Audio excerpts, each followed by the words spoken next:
requirements of the Ohio Open Meeting Law. Notice of this meeting has been publicly posted and major public media has been notified. NOACA conducts its meetings according to Robert's rules and order. Actions during the meeting will be taken by voice vote. If any member feels the need to abstain from the vote due to a conflict of interest, he or she state their intention to abstain when the matter is introduced by the chair for presentation for the record. Subsequently, that member shall not participate in any discussion of the matter for which a conflict exists. According to Robert's rules, absent from the meeting does not require a member to abstain from the voting on the minutes. If the member still wishes to abstain, he or she state their intention for the record. For the benefit of our guests and the public and the recording of this meeting, please be sure to speak into the microphone. The microphones can be turned on and off using the gray button on top of them. They are on when the light is blue. Okay. Item number 2, minutes of August 9th, 2024. Is there any corrections or additions? Okay, have a motion to approve. Is there a second? Second. Okay, thank you. Any discussion? All in favor? Any opposed? Motion's approved. Public comment on the agenda. Has anyone signed in to speak? No one. Okay. Item 4 is the executive director's report. Yes, good morning. Just a couple of quick things. Wanted to make you aware that we have a new funding resources webpage. And so this is to highlight funding programs that are available to entities like cities or counties in the NOACA region that are related to transportation, environment, and economic development. And it features drop-down boxes for current opportunities. We update it weekly, and we have a funding advice portal. Also, just an announcement that we have NOACA Annual Transportation Day, which is going to be focused on safety. That's Tuesday, December 3rd. I think we sent out the calendar appointments yesterday, so please accept them and please plan on attending with us. It's at the Tri-C Jerry C. Thornton Center here in downtown Cleveland. Also, we have a board survey that we sent out in October or the end of September, and it was to close on October 31st, but we've kept it open so we can get a few more surveys. So if you have not filled that out yet, please do. It's electronic, and the idea is to assess preferences, expectations, and satisfaction of board members regarding processes, engagement, and communication. There's a link that was sent to you, so you might have to fish it out of your email. And if you can't fish it out of your email, let me know and we'll get you a new one. Thank you. Thank you, Grace. On item number 5, action items, procurement, transportation for economic development initiative, Grace Galucci and Linda Burt. So this is a typical procurement. However, the procurement, the topic of the procurement is not so typical. It is what we're calling now a TEDI, a Transportation for Economic Development Initiative. A TEDI leverages transportation for improvement of local and regional multimodal transportation systems to incentivize development and foster long-term economic growth. This is a pilot project, the Aerozone TEDI, and will help us to refine and finalize our TEDI policy that was presented to the policy committee in April of 2023.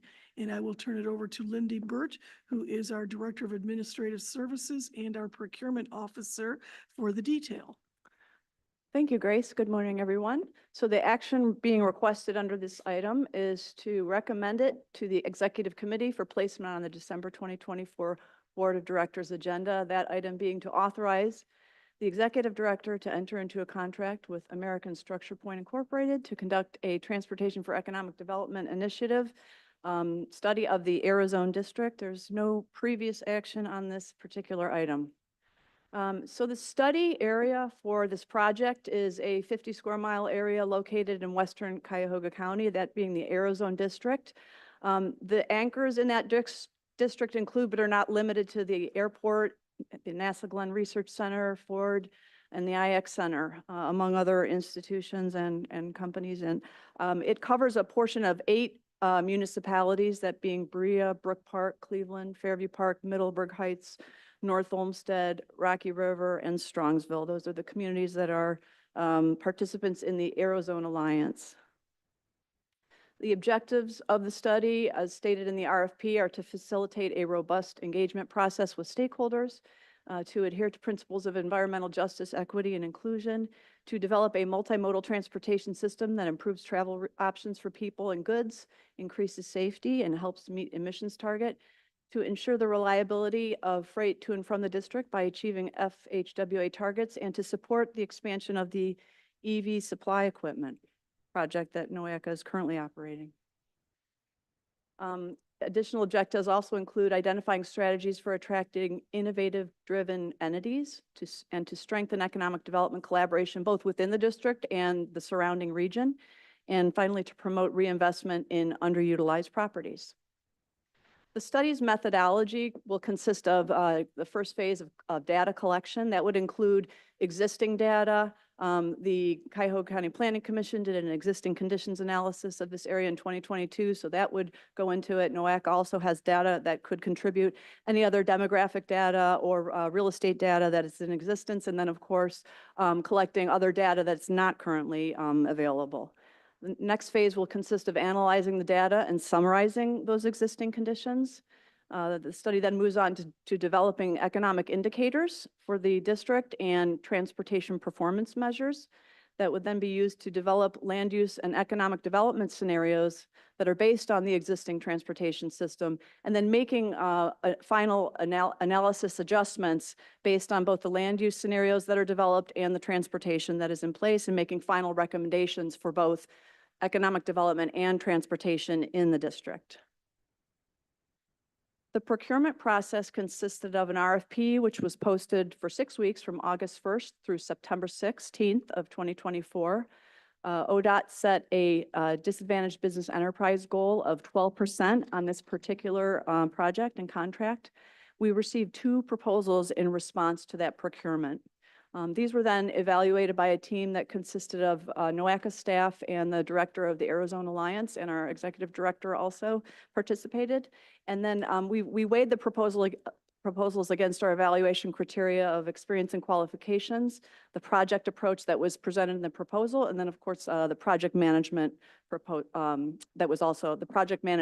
that was also included in the proposal. And again, the recommended vendor following that process is American Structure Point Incorporated. They also will be using a subconsultant, 3MPH, a local firm, this is a DBE firm, for planning and consulting on the transportation planning and public engagement components of the project. A little bit about American Structure Point. They were founded in 1966 as American Consulting Engineers, and at that point they were focused on civil engineering, surveying, and transportation design. They've since grown their practice to include other areas. They have 15 offices. 4 of those are in Ohio, in Cleveland, Akron, Columbus, and Cincinnati. Prior project experience that they presented in their proposal included work on the Buckeye Hills Regional Council Opportunity Zone. Technical assistance was provided on that project, and that's in Southeast Ohio. The Ewing Street East Side Industrial Connector Study in Lancaster, Ohio, the 16 Tech Campus Project in Indianapolis, and the Lebanon Innovation and Research District LEAP Project in Lebanon, Indiana. So the financial impacts of this contract, if approved, NOACA would enter into a contract with ASP in an amount not to exceed $414,748. The project duration would be about 18 months, so we see it being perhaps an 18-month to 24-month contract. And the source of funding on this project will be the Consolidated Planning Grant Program. So next steps, pending board approval, NOACA would enter into a contract with American Structure Point Incorporated and commence work. So again, to recap, the action being requested is to authorize the executive director to enter into a contract with American Structure Point to conduct a Transportation for Economic Development Initiative study of the Arizona District.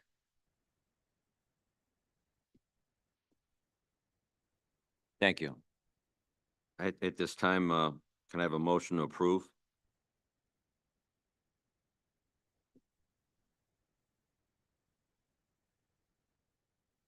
Okay, thank you. There's a second? Okay. Any discussion? So I have a couple of questions. And I just don't know the answer, but looking at what American Structure Point does, how much of an economic impact analysis is going to be a part of this? I don't know if this is to Lindy or to Grace, but, and are they capable of doing that, or do they have another subconsultant that's involved in doing that piece of it? They do have a staff, not a subconsultant, but a staff member that will head up the economic development portion of it. And then another staff member will provide support on that as well. But Okay. they have internally, they do have the capacity. They have They've that assigned one of their personnel to that component of the study. Okay, that's helpful. I just didn't see that in your presentation. And then the second question is kind of the elephant in the room. The Browns have made an announcement that they may be going to Brook Park. That use is very different than potentially an industrial site, and I think would have different transportation impacts. Is the timing right to do this study, given that there's still some uncertainty there? And or what will be analyzed, or are multiple options going to be analyzed, given that there may be, intended use for a pretty large undeveloped parcel? The Transportation for Economic Development Initiative was, as I said, developed in terms of a policy over a year and a half ago. So there was long before the Browns announced their move. At this point, I don't think anything has changed with the Aerozone district in its larger goals. We did have the executive director of the Aerozone be part of the procurement and really has been part of the process the entire time that we've been working on it. I don't think they're going to be shifting gears to change the Aerozone into something else. It would just be that the Brown Stadium would be there in addition to those other uses. But wouldn't that property be part of the area that's being studied to look at access and opportunity for future development? And so, again, given that there's nothing there today, there's not a base case per se. I mean, there's a case of no traffic generation. I guess I'm just still wondering, again, to me, there's uncertainty if that's a given or not. What I would have thought that this would have done is look at that site in particular as opportunity. And then with that opportunity, what kind of transportation connections do we need? Again, if it's going to end up being a pre-described or prescribed site, then that opportunity is lost. I'm just wondering, again, to me, it makes a big difference in how you. Again, that came up, the announcement of the Browns came up after the RFP was issued, after the results, not the results, after the proposals were submitted. So it is something that's very brand new. If the committee or the board thinks that this is not the right time, we can certainly try to postpone it. I'm just kind of raising a question to see what people think. Yeah. Go ahead, Jim.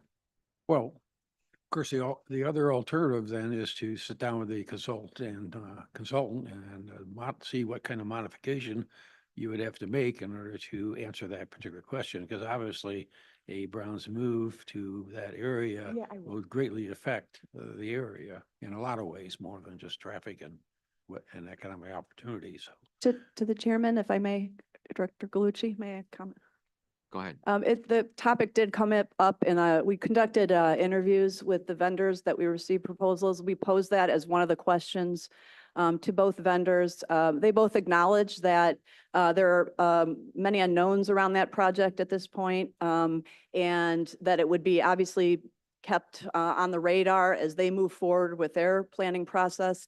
It was also mentioned in those discussions, there would probably be a robust study for that facility alone or around transportation and other development-related issues. So we discussed it as much as we could in the interviews we conducted of vendors and both aware and watching very closely as to what happens with that. Go ahead. Just to follow up on Chief Barry's comments. So does it make sense to maybe engage with the consultant a little bit more and then maybe hold this until the next meeting, which is just, 3 months out, but there could be a lot of activity that takes place over the next 3 months or so in regards to that situation, because as the chief said, they, right now that if that's an industrial site, it's heavy truck traffic and freight coming in and out of there. It'll shift fairly quickly then to vehicles, could be anywhere from 60 to 70,000 vehicles descending upon that area. And in the future, on any given weekend or a Thursday night or whatever. And then how it interacts then with the airport and traffic in and out of the airport. So maybe the idea here is maybe go back and have at least a little bit further of a conversation on it. I don't see the rush to maybe move it along right now. So interested to hear what others have to say too. Go ahead. Thank you. Actually, I did want to talk in a little bit of, I guess, a little more detail about this. So does NOACA feel that if there's movement in the direction of the Brook Park facility, that it would be in the interest of the area, Cuyahoga County, to have a separate study potentially on traffic? And the reason I bring that up, obviously, the community that I'm the mayor of is going to be impacted by this project for the good and potentially, for the bad from a traffic standpoint. I know that the Browns have met with them multiple times. I know that they are working on some traffic studies, but there may be some value in having an outside group really evaluate that to really understand what is going to happen with that amount of use on those roads, coming potentially in the future. So I don't know if that's part of this project or is that potentially a separate project, I guess is my question. As I indicated, the Browns' move to Brook Park was not anticipated when this RFP was put out, and certainly all uses within the Aerozone district would be looked at, and the potential for the traffic impacts would be analyzed. However, the unique asset of a football or event stadium would require probably its own analysis. And so that's how we would look at it. That being said, just like when the Browns initially announced their plans for the upgrade of the facility here on the lakefront, we were engaged with the city of Cleveland in the development and the modeling of traffic for that site. And I see Dr. Makarachi standing there, eager to shed some light on this in terms of the studies and the traffic modeling. Ali, did you want to interject? Good morning. I don't want to interrupt the discussion, but part of the RFP we wrote, it was the procedure to analyze the scenarios, up to 3-4 scenarios, then look at the transportation impact of those scenarios. Not only this stadium, the other locations in the Aerozone is not, there's some plan for the future. So we are talking about future, not tomorrow or 6 months or 2 years. We are talking about future, and there are many other land uses going to change. And part of this study is to look at the land use and then look at the impact of those developments. Stadium was one of the scenarios could be. Then we look at the transfer, model it, then look at see whether we can, what kind of transportation facility is required for the stadium or for the, but one you mentioned in the middle of your conversation, most of the demand for transportation for a stadium during the off-peak periods when there is a concert, when there is a, match or something, that needs a special study to look at the stadium in terms of the parking, access, highways. So that's just something we can, the consultant should look at that part as the peak and the routine days, daily pattern of the traffic and the off-peak days and the weekends. Thank you. That's very helpful. Appreciate the reminder or the presentation of the information on the scenarios. And clearly that could be one of the scenarios. If I So that- could, sorry, go ahead. I'm just going to add to that. So I just want to be clear, because again, I'm a community that's a member of the Aerozone. I'm a community that's literally right in the proximity of where the stadium is going. So is this, so there, it sounds like there, a part of this study is going to look at the impact of having the stadium there, but you're saying there would need to be a more in-depth study from some of their kind of high-level review. I just want to make sure I understand what's coming out of this study. Well, we are gonna look at the 3-4 scenarios of the land use. Then we're gonna change gear to the transportation, model these scenarios and see what requirement is be needed for to develop a multimodal system in the Aerozone. Now, this is gonna be something maybe, different scenarios requires different type, whether we need to, for example, move the residential areas close to where they work, then that's a different requirement. If we rely on the highway and the car-only mode of the travel, then that's a different requirement. This needs to be first to develop the land use scenarios there, then look at the impact of it. Thank you. Right, Mike. Just to follow up, I don't believe this will just be an off-peak situation.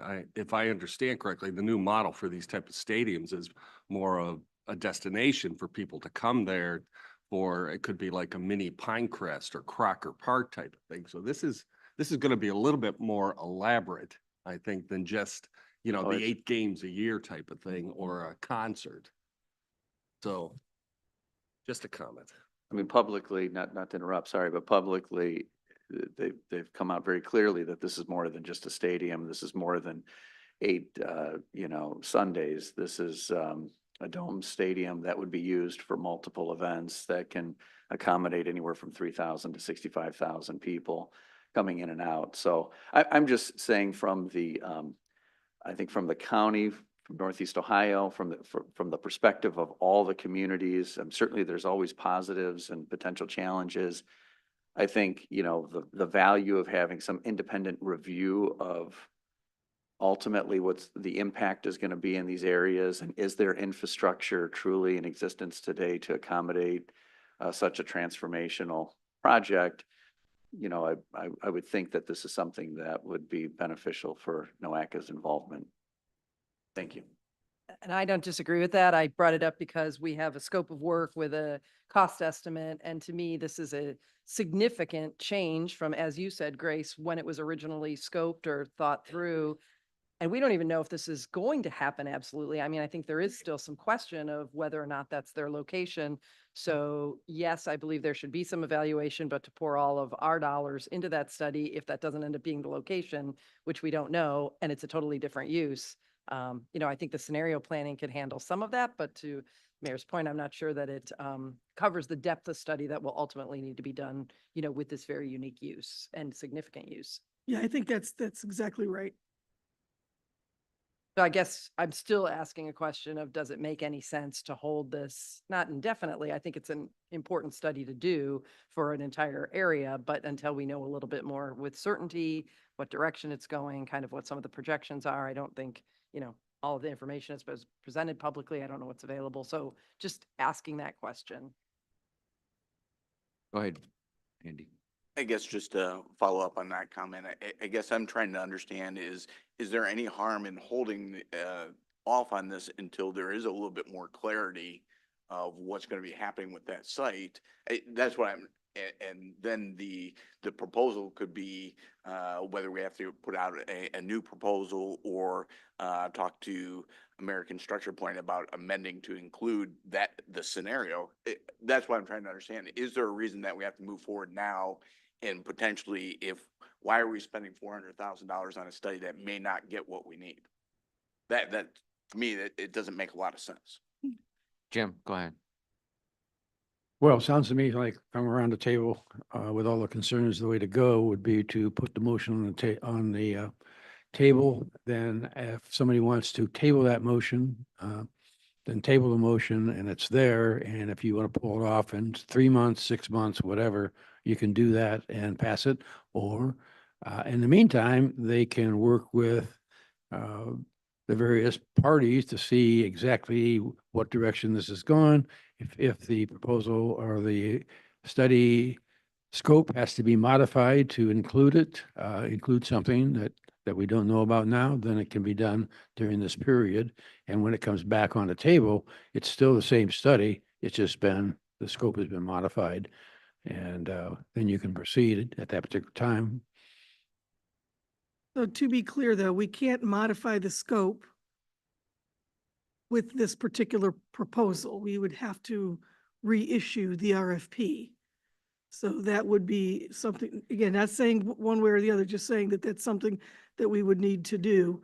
And I just point to this slide because this slide says very clearly that the study area is 50 square miles.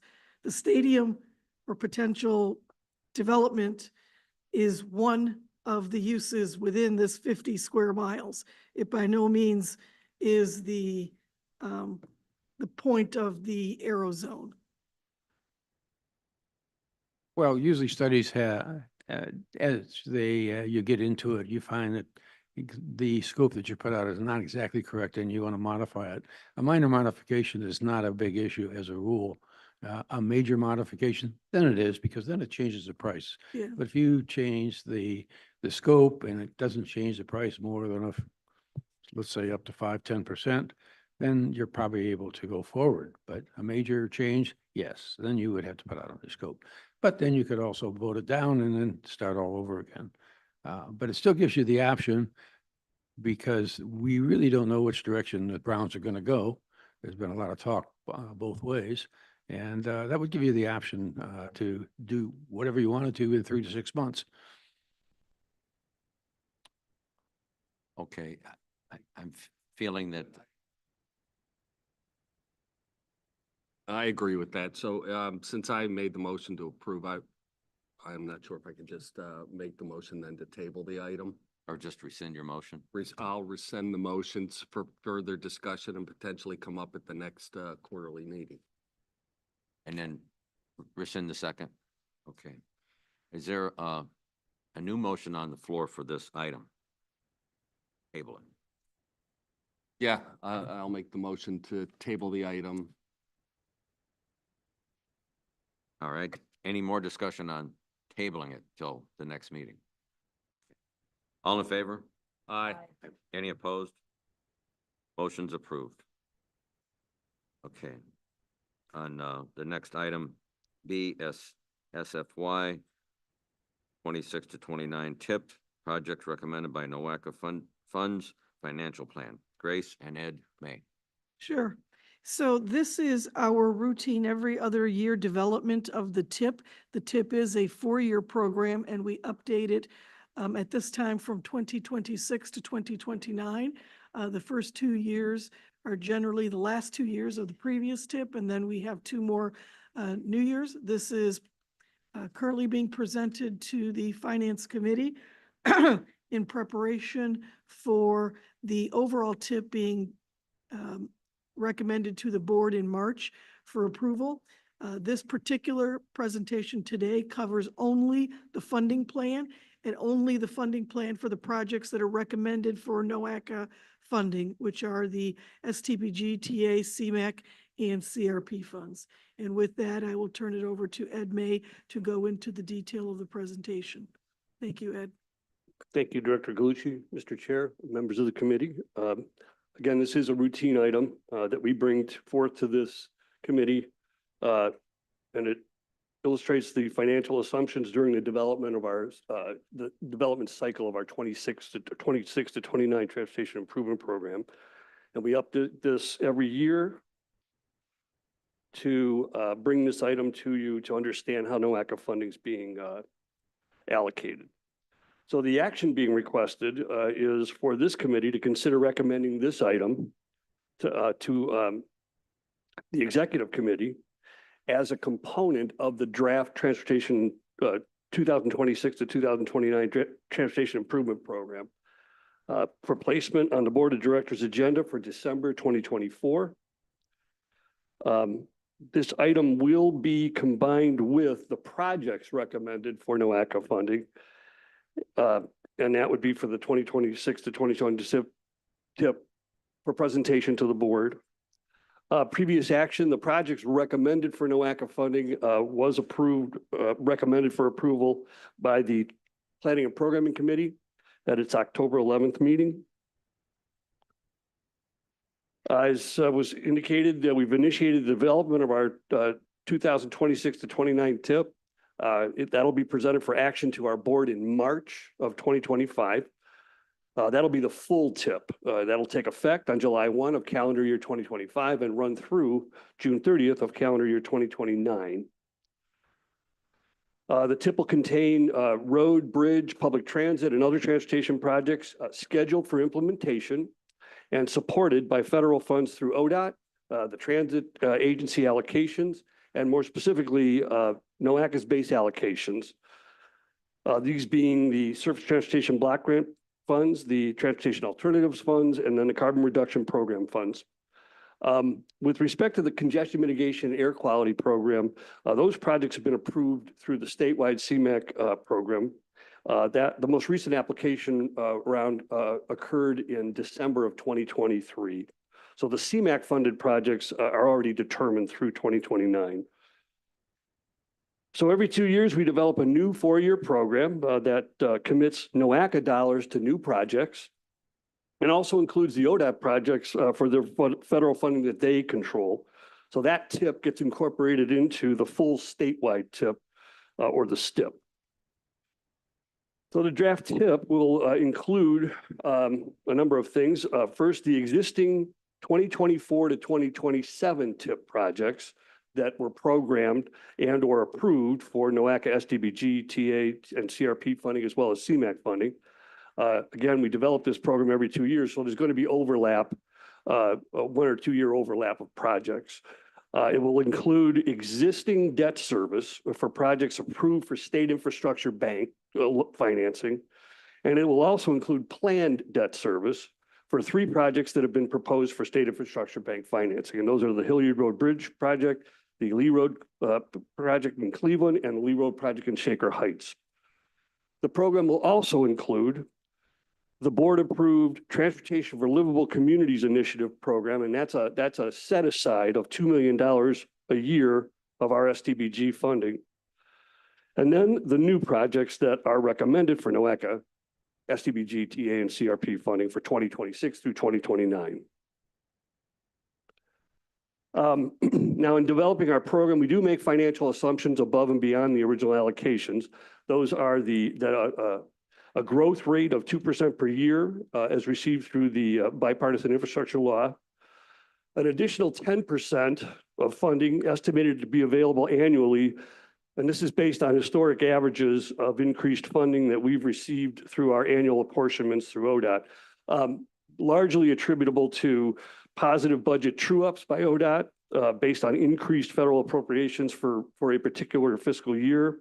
The release of prior year encumbrance balances, that is projects that have sold with NOACA funding in the past that have been finalized and closed out. Any funds that remain will come back to NOACA on an annual basis. And then projects that are awarded under the original estimated cost. During the 5 years prior to the inflation, projects were coming in at about 10% below the estimated cost. So these assumptions are reflected in our estimated budget and also proposed project recommendations that we presented to the Planning and Programming Committee. So looking at each program, again, this is the first of 4 tables that are contained on page 20 in your materials, but beginning with the SDBG program and then referring you over to the left there, that line 1 shows the total estimated budget for fiscal years 26 through 29.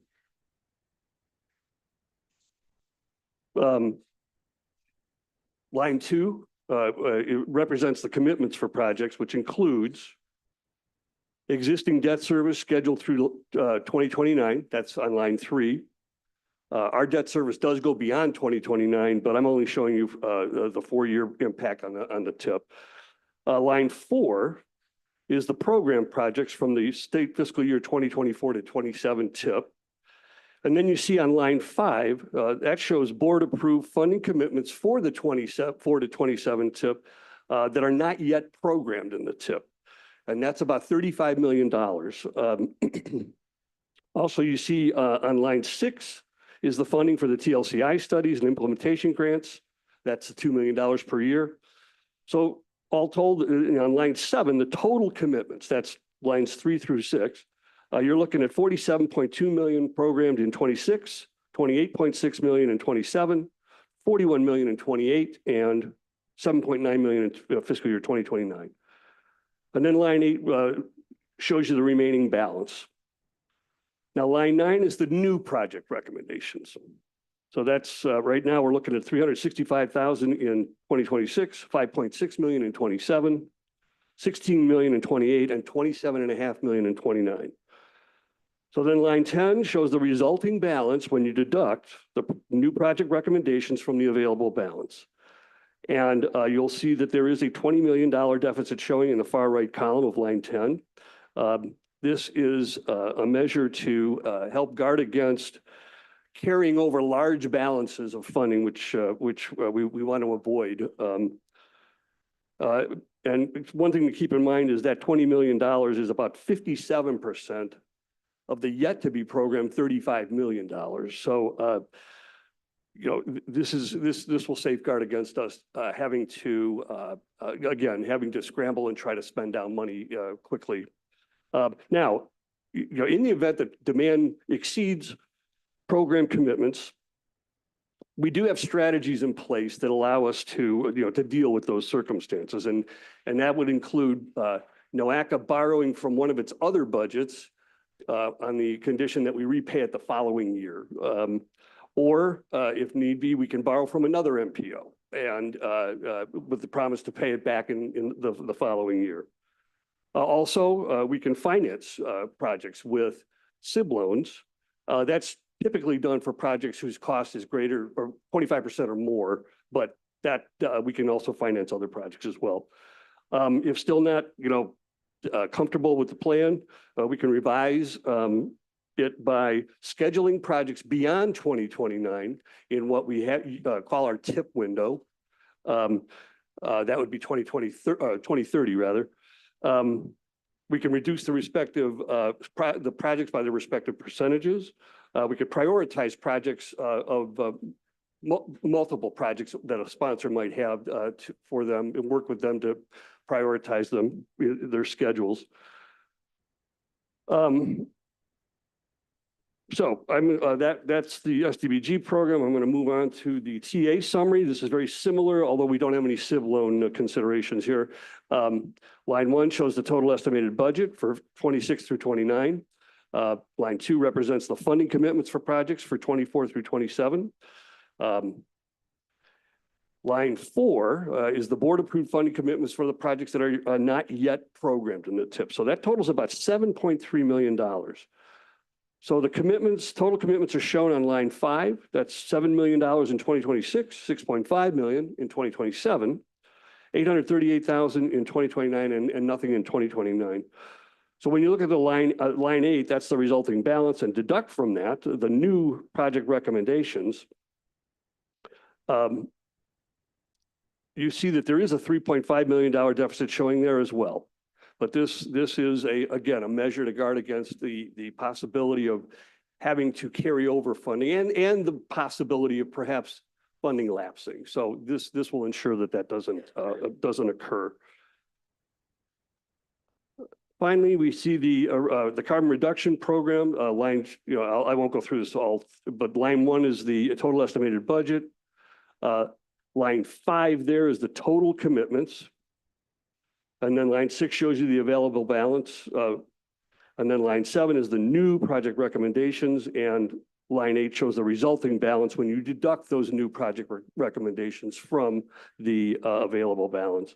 So that $4.2 million surplus showing in the far right column, at this point, there's an issue regarding we have a recommendation for a TA funded project that we want to make certain is eligible for TA funding. In the event that it isn't, we can use this to use some of this surplus to apply to that project.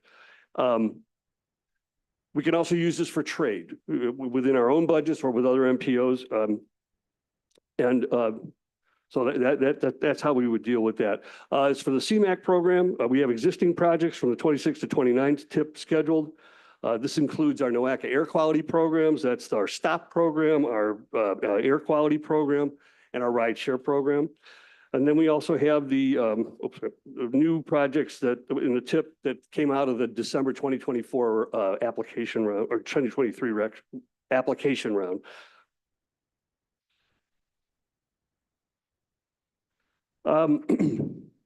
Any additional funds that might become available will be prioritized in consideration of our strategy of approaches that including reducing planned debt service, advancing future TIP projects into a year for which the funding is available, funding new projects from the long-range plan, or perhaps potentially funding project cost increases. So this is an approach we've been using that was approved by the board and this committee from the previous three TIPs.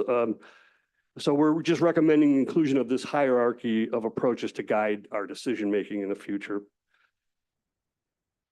Looking at the SIB loan, taking a little closer look at the existing SIB loan debt service, specifically for the 4-year period, 26 through 29.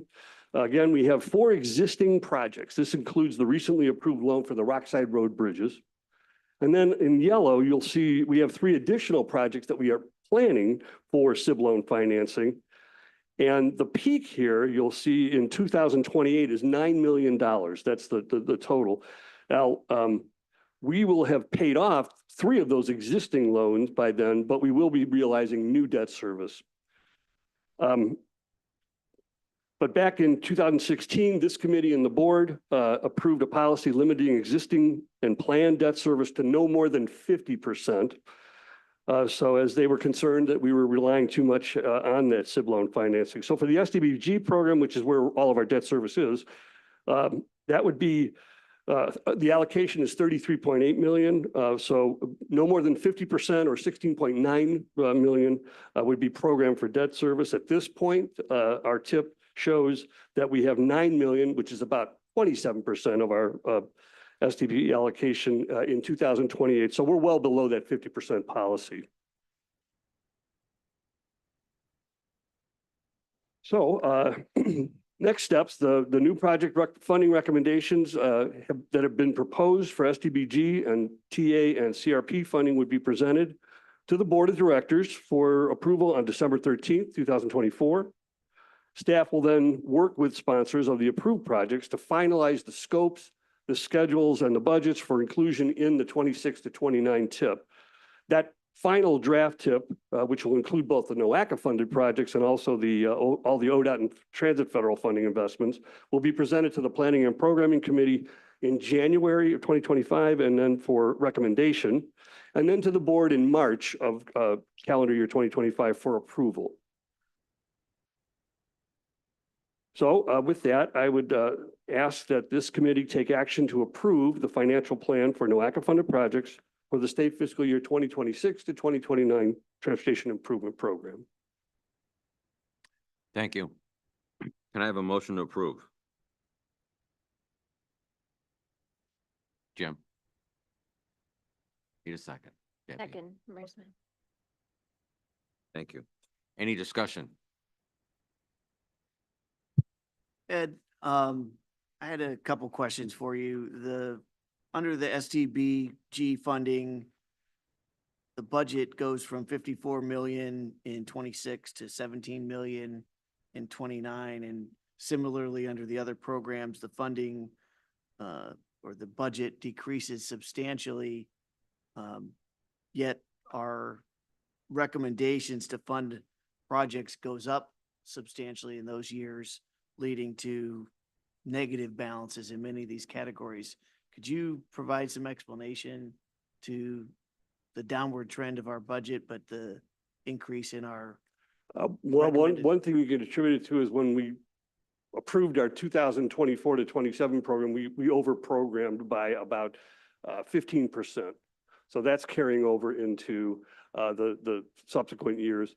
But as I said, you'll look at line 10, or rather, I'm sorry, line 5 in the far right column.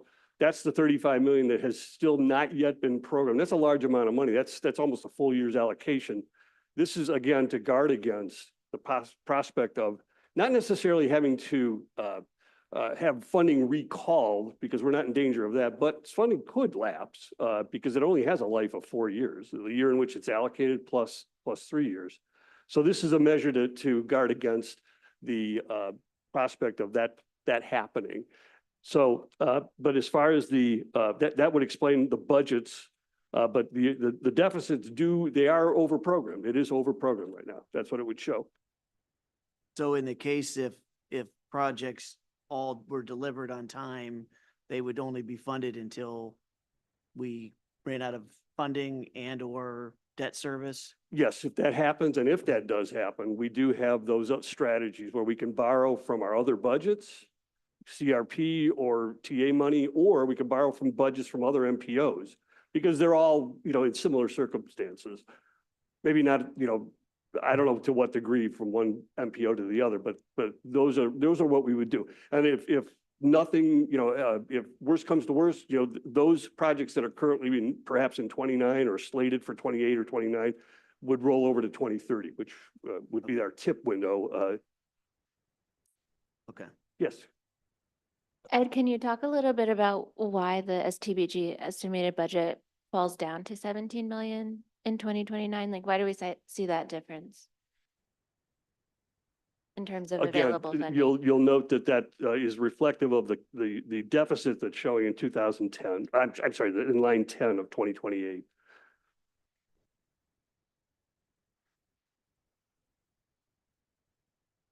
So what you have to do is you have to look at the budget in 2028, which includes carryover from previous years, and deduct from that the existing debt service, the program projects in 2026, of which right now there's only 1.6 million, the approved tip commitments from the current tip, which is about 32.6, and then the $2 million that we set aside for the TLCI program. So the total commitments is 41 million. And the remaining balance, is over programmed by 328,000. Right. So the total estimated budget on line 1 for every year is not necessarily the allocation that we get from STBG for it that includes- year. It's like a waterfall from all the Exactly. previous years. Okay. And then can you also talk a little bit about line 5, the 2024 to 27 commitments, and that 32.7 million in 28? Are those projects that were originally identified for the 24 to 27 timeframe and have been pushed? They just didn't make those initial. Yes, I would say 26, 27, they have been identified, because 27 is the 4th year of our current program. There are circumstances that, have slowed down programming of projects. The communities are trying to assemble their non-federal match. They may be, trying to address perhaps a gap in funding, but nonetheless, the ODOT districts don't want to commit to programming something until that is worked through. But that's an issue that this will help, again, guard against, so that we're not in a position where we are scrambling, trying to spend down money that we could potentially lapse. Yeah, it makes sense to me that we would rather have projects ready to go with money than more money and no projects ready to go. I think you mentioned that in the last 2-year tip cycle, we overprogrammed by about 15%, Yeah. and this is representing about 50%. Yeah. And so could you speak a little bit more about that relative level of overprogramming compared to our past several cycles? Well, this $20 million deficit that's showing in the far right column of line 10, that's only about 55% of what you see that's not yet programmed. So, we have folded in that 10% over program that we typically do. But in addition to that, we wanted to ensure that this is, we're not going to be, you'll note, you'll note in fiscal years 26 and 27 on line 8, that's a lot of money to be carrying over from one year to the next. And so we need to, and it doesn't look good to be carrying over these large sums of money, especially if we are insisting that we need more money when, ODOT or FHWA is going to look at this and say, you can't spend the money you have. So I just, that's the rationale here. And if it helps, Geauga County will put some more projects in to help spend that down. So noted. Yes, thank you. Amen to that. Any more questions?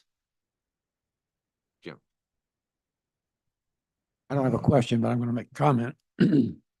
Realistically, this is this particular series of overprogramming and so forth is very common. The CEAO gets $35 million a year for both roads and bridges. It is required to overprogram anywhere from 10 to 25%. We generally carry over about 25% because projects do run into problems and not be delivered.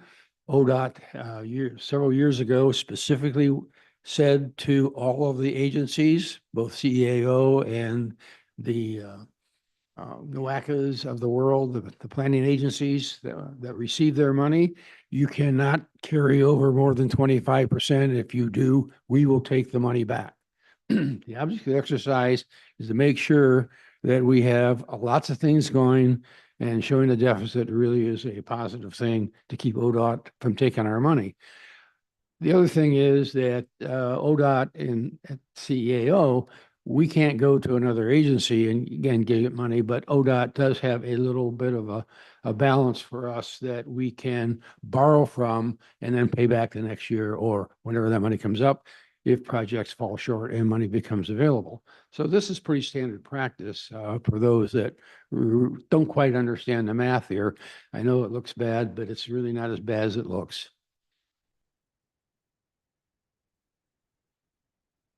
I think we're all done with the comments and questions. All in favor? Aye. Any opposed? Okay, motion's passed. Thank you. Thank you. On item C, Brownfields Steering Committee Charter and Membership Amendment, Grace Galucci and Jason Kana. So good morning again. As you know, we have now a Brownfields revolving loan fund, and we received 2 grants for that. 1 million was the initial award, and then there was another 1 million in supplemental funding because we had been positively spending down the funds. The Brownfield Steering Committee meets quarterly to review applications and make recommendations. There are 3 actions that are outstanding from the October 25th meeting that we need to address here today at the Finance and Audit Committee meeting. One of them is a charter amendment, reducing the number of members for quorum. And then there are 2 funding recommendations for the remaining funds that are available. And we have, we're looking to add those 2 to the 3 previously approved loans. And Jason Knauer will go into the detail. These are 3 different presentations. So the 3 actions have 3 different presentations, and Jason will go through each one of them. Thank you. So the action requested is to recommend this item to the Executive Committee for placement on the December 2024 Board of Directors agenda, and that is to amend the Brownfield Steering Committee charter and membership to change the requirement for a quorum from a majority of Brownfield Steering Committee members to 1/3 of the members. And previous action was the original approval of the committee charter and membership by the Board of Directors in March of 2023. So a little background, the steering committee is made up of 29 members, 26 voting, and it's comprised of representatives from the three major MPOs of the vibrant NEO 12-county region. That's Eastgate Regional Council of Governments, Northeast Ohio 4-County Regional Planning and Development Organization, or NEFCO, and NOACA. So it is comprised of board members of each of those three organizations, subject matter experts, and the executive directors of each organization, which are non-voting members.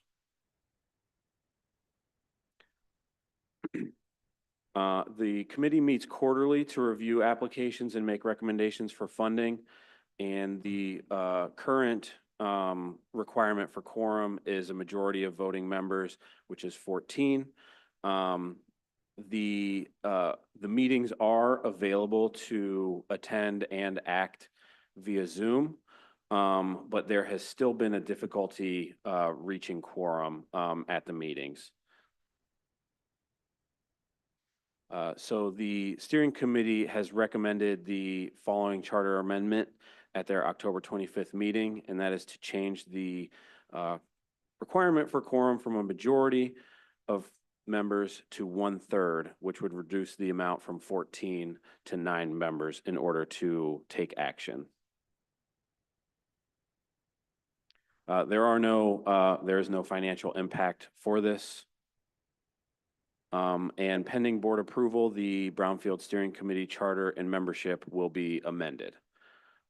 So again, the action requested is to recommend this item to the Executive Committee for placement on the Board of Directors December 2024 agenda, and it is to amend the charter and membership to change the requirement for a quorum from a majority of Brownfield Steering Committee members to 1/3 of the members. Okay, thank you. Can I have a motion to approve? Is there a second? I'll second it. All right, thank you. Sounds to me like they're having such an exciting meeting that nobody wants to attend. That's interesting. Can you cut down the number of members? Would that, I mean, have you considered that? We have considered that, but the membership structure was defined by the executive committee, and it was to ensure that there's adequate and fair representation across the 12 counties. Sometimes the participation is challenging because we do have 12 counties. Oh, yeah, that I can see that, but I have no objection, but I just find it kind of humorous, I guess. I guess I do have a concern about this. I think it's sort of starting to go down a slippery slope. If, to your point, Grace, the idea is to have the 12-county region represented, they should be represented. I guess I'm wondering if, a lot of these folks are subject matter experts, if they're the ones that aren't attending because they're not as plugged in. Can new people be appointed? Can there be more conversations? I didn't realize there was a Zoom option, so I was willing to give some grace because it is difficult, for people to come here, especially if it's a short meeting. And but I think if there's a Zoom option, we really need to work harder to get people to the meetings, or really look at attendance and try to see if we can get different appointments on the committees before cutting down how many. Sure.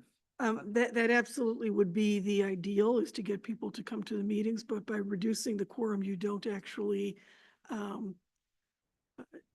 change the number of people that can come, and you still have all of the members. And the committee felt that if people wanted to attend for the decision-making, then they have the ability to attend. But if they don't, then at least it doesn't prohibit the actions from moving forward, because the actions, it's very important for them to be timely. But are these the right people then to sit on the committee if they're choosing not to attend? Again, I have no idea if it's the same people, if it's different people, but I don't know. There's a reason that it's 50% that we really want people to participate, that they should be good. I mean, I don't have the attendance in front of me, but generally it seems to be that the organizations that have the most representatives don't have the highest participation. So they have multiple members and not all the members attend. Understood. Go ahead. I don't believe the steering committee has official alternates like we do on many of our other committees. Is that something that the well, first, is that right? And second, do you know if that's something that the committee talked about that could maybe help with individual schedule conflicts and just ensuring that representation with a little more flexibility for the committee roster? I don't know, Jason, do they have alternates? Yes, they do have the ability to have alternates. Not all members do have alternates. That is something that has been discussed, among the committee, is ensuring that folks do identify somebody that can, attend if they're not able to. But we have not been not all members have identified alternates. There have been some instances where we have we've started a meeting, have not had quorum, and have had members sort of scramble to identify an alternate and get somebody to attend for them. So we have had, a couple of meetings where we have been able to reach quorum in the process of the meeting. But it's generally been a bit of a struggle to ensure that we have enough folks. And I imagine that pattern may be discouraging to people who are taking the time to come and can't take action. So recognize that that's an issue that needs to be addressed. I wonder if we could think about some strategies to continue to encourage and cultivate that attendance at the same time as making sure the committee can do what it needs to do in a timely fashion. So maybe there's a parallel strategy here. And with that, great points all the way around. I will say too that looking at the newly formed Brownfield Committee, subcommittee here that does this work from 12 counties. One county or one entity may propose something. So you have the others that just sit there and go, well, what am I doing here? And you need a quorum to move things forward. I believe that having it at this level, I think everyone that has identified as a part of the quorum at 1/3 will have an impact in moving these things forward so we can continue to get funding in the future as we use up the funds that we have and show that we are doing what we have to do. And we're also moving things to get them cleaned up and taken care of. Regardless of what it is. I think there's plenty of interest in this. I know in our county, with our new commissioner-elect who is on this, he's going to be pushing, hard as far as Lorraine County moving forward, getting things taken care of that we have. Because we're a smaller Collier County, and as some of the other counties may be, I think also we don't have that depth to be able to move things as quickly through our small organizations to get things here. And so I think that is one of the things we're fighting, I think. And so I think that's why people do stay away. They don't have a dog in a fight. So for this meeting, I'm not going to be there. When I have one, I'll be there. So I think it's just that type of situation with this committee that I think going to this new quorum number would be the best thing for the whole body moving forward. Thank you. Go ahead. So I've been convinced that I will vote for this for the good of the projects.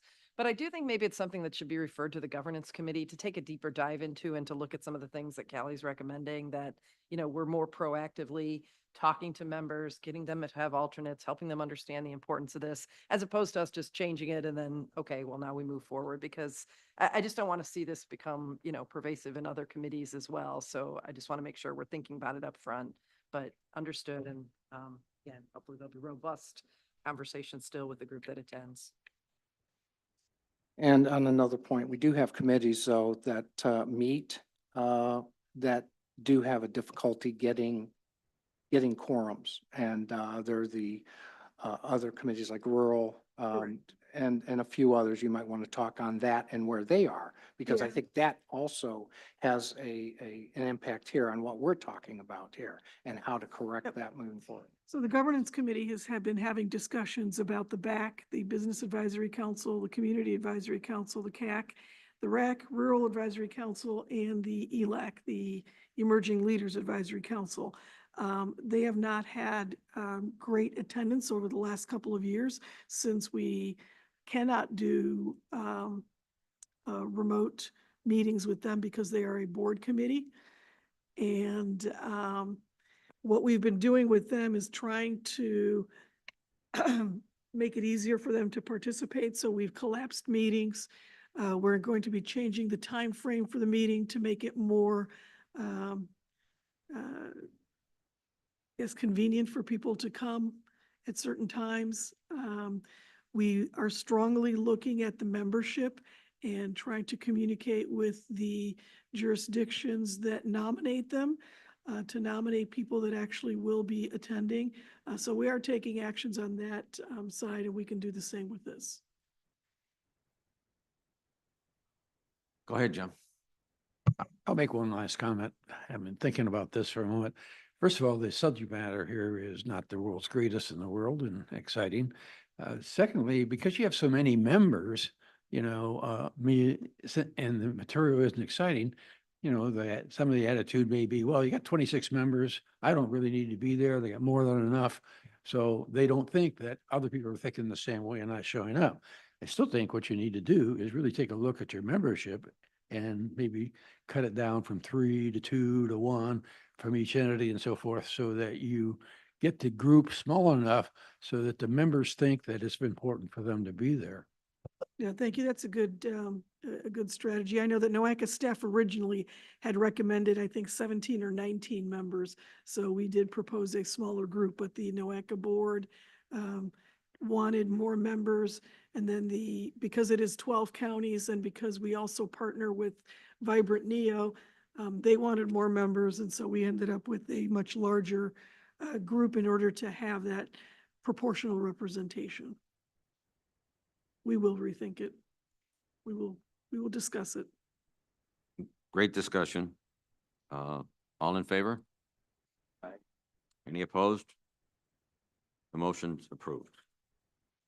Okay, item letter D, Brownfield Revolving Loan Fund. Recommendation for funding is Jason. Go ahead. Thank you. This action is, the action requested is to recommend this item to the Executive Committee for placement on the December 2024 Board of Directors agenda. And it is to offer a loan not to exceed $226,896 from the NOACA Vibrant Neo Brownfields Revolving Loan Fund to JSAACC LLC for asbestos remediation at the African Town Plaza site. There is no previous action related to this item. Background on the site, it is located at 7515 Cedar Avenue in Cleveland. It is the former YMCA Cedar branch. It's less than an acre in land, but it is a 47,000 square foot structure zoned for retail and mixed use. And the proposed reuse is adaptive mixed use culture center with live performance and educational programming, multimedia studio, event space, commercial kitchen, and 19 affordable housing units. The site is in an environmental justice community, and it's expected or anticipated to create 45 temporary jobs at $24 an hour and 25 permanent jobs at approximately $35 an hour. The US EPA is still determining eligibility, but it looks like they will be eligible. We're just waiting for that final determination. They requested $270,000 for asbestos remediation, but they did also receive $251,517 from the Ohio Department of Development for similar asbestos remediation and development or demolition work.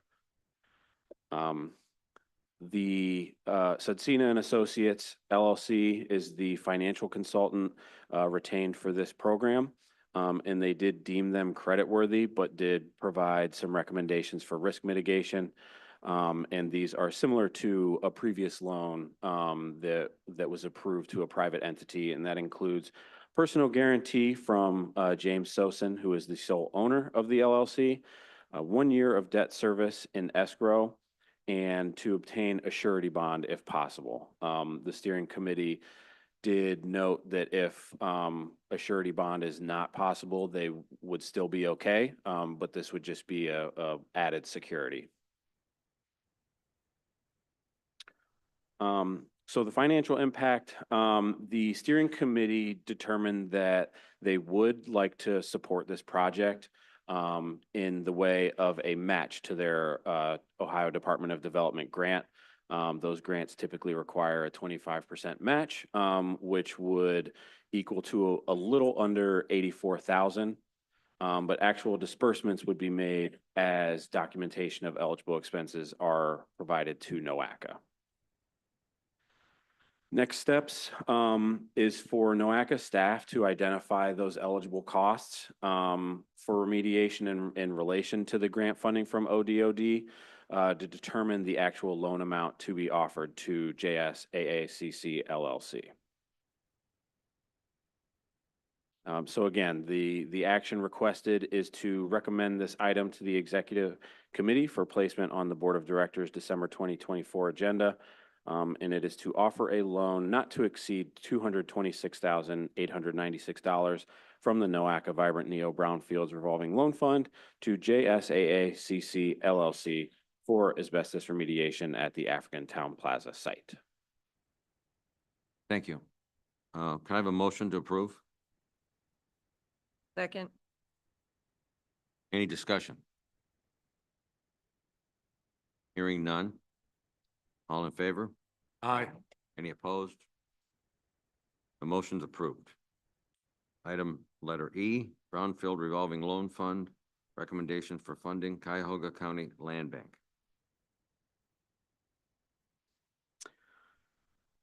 The action requested here is to recommend this item to the Executive Committee for placement on the December 2024 Board of Directors agenda. And it is to offer a loan from the NOACA Vibrant Neo Brownfields Revolving Loan Fund to the Cuyahoga County Land Reutilization Corp., commonly known as Cuyahoga Land Bank, to remediate the Lazy Ave East 93rd Street site in an amount contingent upon the loan amount offered to JSAACC LLC.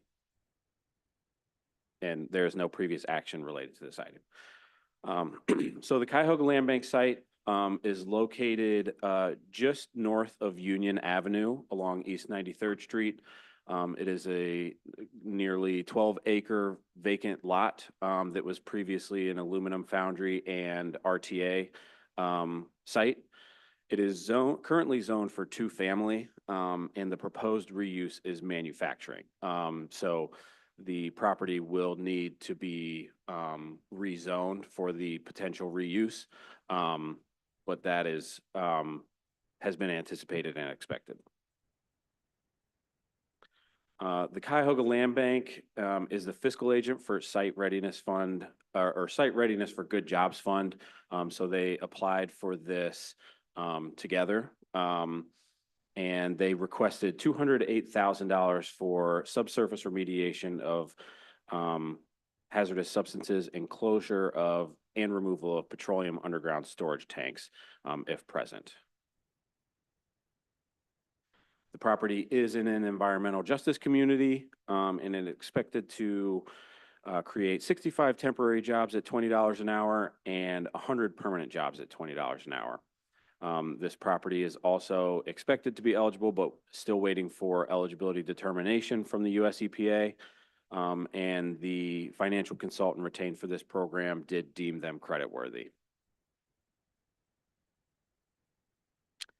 So if approved, funds remaining after the loan to JSAACC LLC will be offered to the Cuyahoga Land Bank. Given that the anticipated amount for the first loan is approximately 84,000, this loan would be approximately 142,000. But actual disbursements as well will be made as documentation for eligible expenses is provided to NOACA. So once the loan amount to JSAACC LLC is confirmed, NOACA staff will determine the amount of funds available for the loan to the Cuyahoga Land Bank.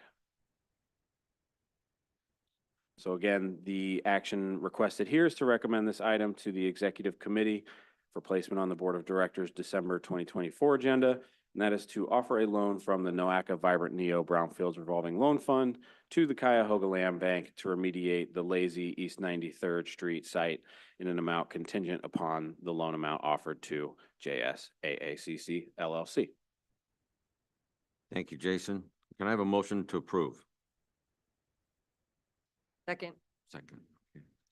Any discussion? Hearing none. All in favor? Aye. Any opposed?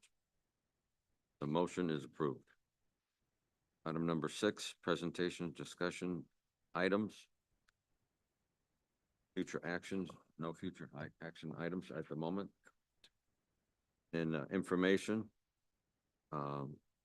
SFY 2025 first quarter capital programs performance measures. Sarah White. Good morning, everyone. I will be updating all of you on our first quarter performance measures as we've come to the end of the first quarter of our state fiscal year. As noted, this is for information only, and previous action involves our Board of Directors approving these measures in 2016. So just a little background, this slide illustrates all of the capital programs that NOACA administers for infrastructure projects. At the top for FY 25, we have 31 million in STBG, 3.5 in TA, Transportation Alternatives, 17 million in CMAQ, and then a newer program to NOACA is the Carbon Reduction Program, and right now we have approximately 6 million in that for a total allocation for 25 of 57.6 million. So considering these, the amount of funds that we are working with for our region, the Board of Directors approved the set of performance measures in 2016, and they're helping us to take a look at making informed decisions, getting optimal expenditure of all those resources, and then allowing for increased transparency and accountability. So there are 2 critical elements that we're looking at in measuring with these indicators, and they are grouped into program delivery and then fund utilization. So the first one here is part of measuring program delivery. And we're looking at the percent of on-time project implementation. So our target set is greater than or equal to 85% of funded projects are awarded with in 30 days of the annual priority list commitment date. So last fiscal year, we didn't meet our goal, but we're off to a great start this year. Sorry, I'm ahead there. We're off to a great start this year with 100%. So this quarter, 2 of 2 projects were delivered on time. So we're going to keep moving forward with that.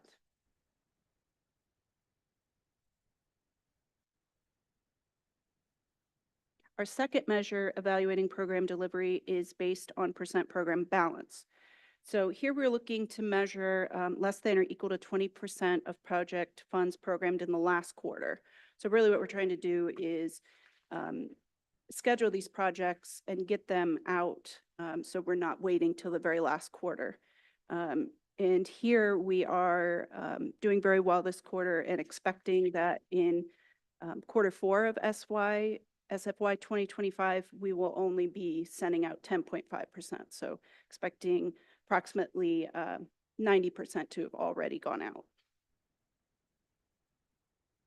So then going into our second area of measurement is fund utilization. And here we're looking at the percent of estimate accuracy. So measuring the variance between NOACA funds committed and then the project based on estimates. And then when the project is eventually sold, we're looking at what that comes out to.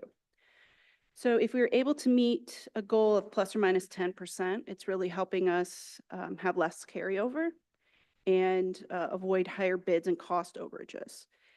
This quarter variance is negative 7.8%, so we're within that target. And then lastly, percent of funds encumbered is measuring the amount of NOACA funds encumbered for the current state fiscal year. So our target is to have encumbered more than or equal to 95% of those funds originally programmed. So at the end of the first quarter, NOACA is at 42% of funds encumbered, but we're working very diligently to encumber those funds, and we're also looking at other board-approved ways to advance future projects and pay down debt balances. So as I noted, we will continue to work with project sponsors and with ODOT so we can meet those established capital programs performance measures in this fiscal year.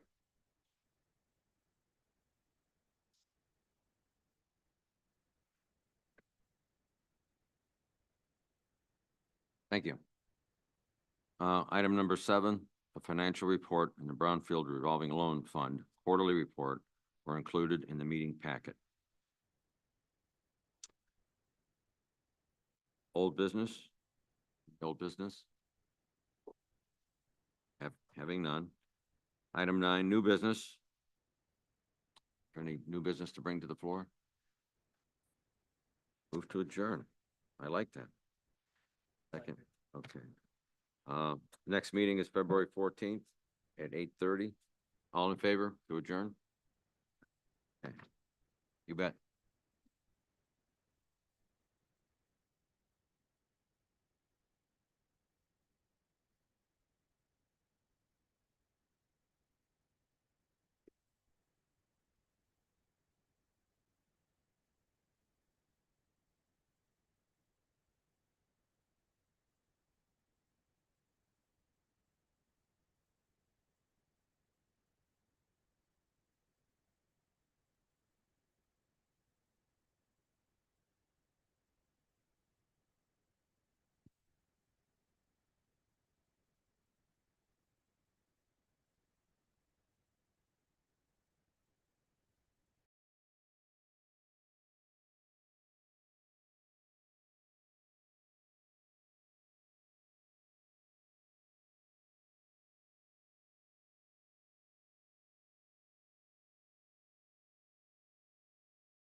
to the flag of the United States of America, and to the republic for which it stands, one nation, under God, indivisible, with liberty and justice for all. In compliance with notification requirements of Ohio's open meetings law, notice of this meeting has been publicly posted and major public media has been notified. NOACA conducts its meetings according to Robert's Rules of Order.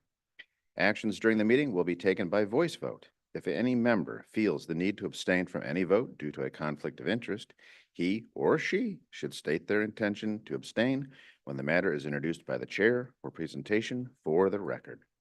Subsequently, that member shall not participate in any discussion of the matter for which a conflict exists. According to Robert's rules, absence from a meeting does not require a member to abstain from voting on the minutes. If the member still wishes to abstain, he or she should state their intention for the record. For the benefit of our guests from the public and the recording of this meeting, please be sure to speak into the microphone. The microphones can be turned on and off using the gray button on top of them. They are on when the light is blue. We do have before us the meeting minutes of August 9, 2024. Are there any corrections or additions? Hearing and seeing none, may I have a motion to approve? Thank you. Do I have a second? Thank you. All in favor? Opposed?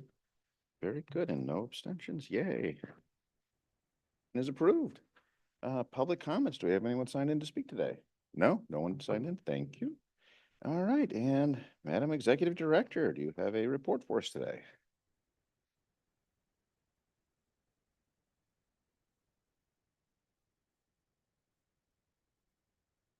Just a few, good morning, just a few announcements. One is to remind you of the NOACA Annual Transportation Day, and this year it is Tuesday, December 3rd, and we are focusing on safety. It's at the Jerry Sue Thornton Center, which is Tri-C in downtown Cleveland, and we hope that you will make it. We did put appointments on your calendar yesterday, so please accept them, and we look forward to seeing you. Also, the board survey, we had originally closed the board survey on December 31st, but we've probably only heard from half of the board members. So we would like to reopen it and extend it. So it will be open till 11/11. And again, the board survey is to assess preferences, expectations, and satisfaction of the members regarding board processes, engagement, and communication, and was emailed to all of the board members from our consultant, OE Strategies. If you can't find your link, let me know and we'll get you a new one. That's it. Thank you. Thank you, ma'am. Any questions for Grace? Oh, yes, ma'am. I will check my spam and maybe it's in there, but does that invitation get sent to alternates as well? Because I didn't get one, so I'm just asking. And again, it might be my fault. I didn't realize an email went out. But I guess if you don't, I would recommend you do. I know you're trying to get, mayors and some service directors and other folks there in the room, but just making sure that alternates also, again, there's a lot that participate in different committees and things For the transportation day. for the transportation day.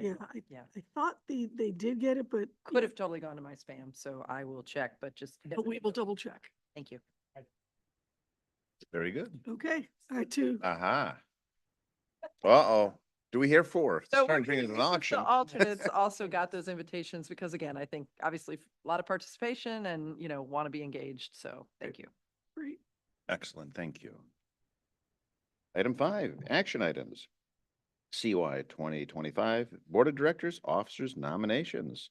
Grace and Liz.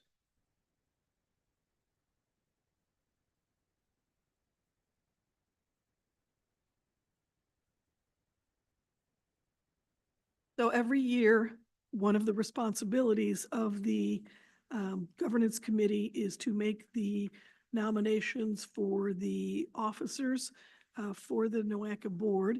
And this is that time of the year. We often go through the process and give you the options of looking at the normal rotation and then showing you where there are some gaps, and then having this committee make those recommendations. And Liz, I'll have you go through the detail. Good morning, Liz Barlick. The action requested today is to recommend this item to the Executive Committee for placement on the January 2025 Board of Directors agenda, and that is calendar year 2025 Board of Directors officer nominations. Previous action is 2024 officer nominations. As Director Galucci mentioned, this is an annual procedure. Under section 6.6 of NOACA's Code of Regulations, the Governance Committee is specifically charged with nominating the next year's officers for the Board of Directors. Those officers and their roles are defined under section 4.3. The required ones are President, First Vice President, Secretary, and Treasurer. There's also the option of additional Vice Presidents and Assistant Secretaries and Assistant Treasurers. The immediate past president is not included in the code, but has historically been considered an ex officio officer. So right now, for 2024, this is what I have two slides of 2024 officers because they don't fit on one. So this first slide is president, first vice president, second vice president, secretary, treasurer, and immediate past president. These are the officers that form our executive committee. And you will notice that there is a representative for each of the 5 counties and the city of, that NOACA covers, and the city of Cleveland. And so traditionally, historically, NOACA just follows a rotation. One moves to the bottom, everybody moves up. For 2024 officers, we have 4 assistant secretaries and 4 assistant treasurers. And one of those assistant treasurers is the chair of the Finance and Audit Committee. So looking at 2025, here's what the slate would look like. This is rotating all the current officers up one place. Right now we have blanks for the Geauga County and Lake County representative, just based on new representation for those county commissions. And then following the same procedure, for the assistant secretary and assistant treasurer positions. And then traditionally, the vice chair of a committee then becomes the chair. So that would be Mayor Bradley as chair of Finance and Audit Committee for 2025. So again, the action is to consider recommending this item to the Executive Committee for placement on the January 2024 Board of Directors agenda, calendar year 2025 Board of Directors officer nominations. And I will go back to the slate for 2025 for your all's input and recommendations. Only if I may, regarding Lake County's representation, my replacement coming in is Morris Beveridge III. He's a finance investment person, so I think he'd be a good person to consider as treasurer. So just want to keep that thought out there. Got to give credit where credit is due, and that is his universe, so. Thank you. And then second vice president, I believe. I had 2 items I wanted to speak to. In 2024, Geauga County had 2 representatives, one under the assistant treasurer and one on the executive committee or board group there. And in the 2025, there's only 1 representative spot, which is currently blank, as Commissioner Lennon did not run for office. So I'd like to designate Mr. Dvorak as the potential candidate for that spot, and then ask if there's any reasoning or rationale that there aren't any other Geauga County representatives in the assistant secretary or treasurer spots. Thank you. I can answer the second part of your statement. Your assistant treasurer, or our assistant treasurer in 2024 being Commissioner Dvorak, he was the assistant treasurer by way of being the chair of the Finance and Audit Committee. That's a designated spot. So that doesn't retain with the community. It moves with whoever the chair is. And next year, the chair is from Lorain County.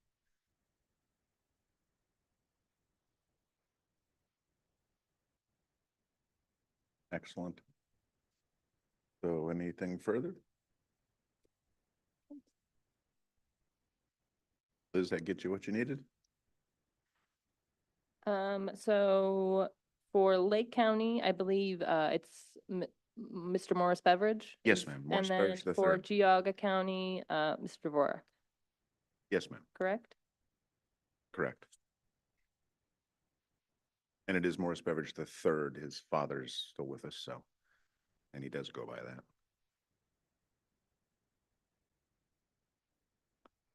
That fills my blanks.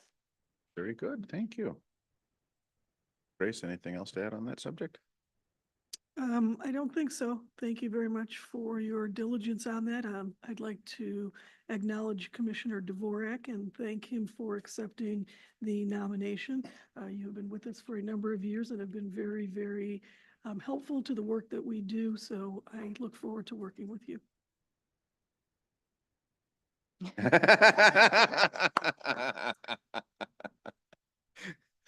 Wow, that would have been awkward. Thanks, Jim. Hey, at least we're all still smiling. That's a good sign. All right, moving on to, Do we need a motion? oh, I'm so terribly sorry. So moved. to Thank approve the you. slate Oh, my as goodness. presented. Do I have a second? Thank you. Discussion. Hearing and seeing none. All those in favor? Aye. Opposed? Thank you. Motion is approved. All right, action item number 5B, CY 2025. Board, committee, subcommittee, and council meeting schedule. Again, Liz. Okay, another item as a matter of annual procedure, our meeting schedule for next year. So the action requested is to recommend this item to the executive committee for placement on the December 2024 Board of Directors agenda. And that is the calendar year 2025 meeting schedule for NOACA Board of Directors committees, subcommittees, and councils.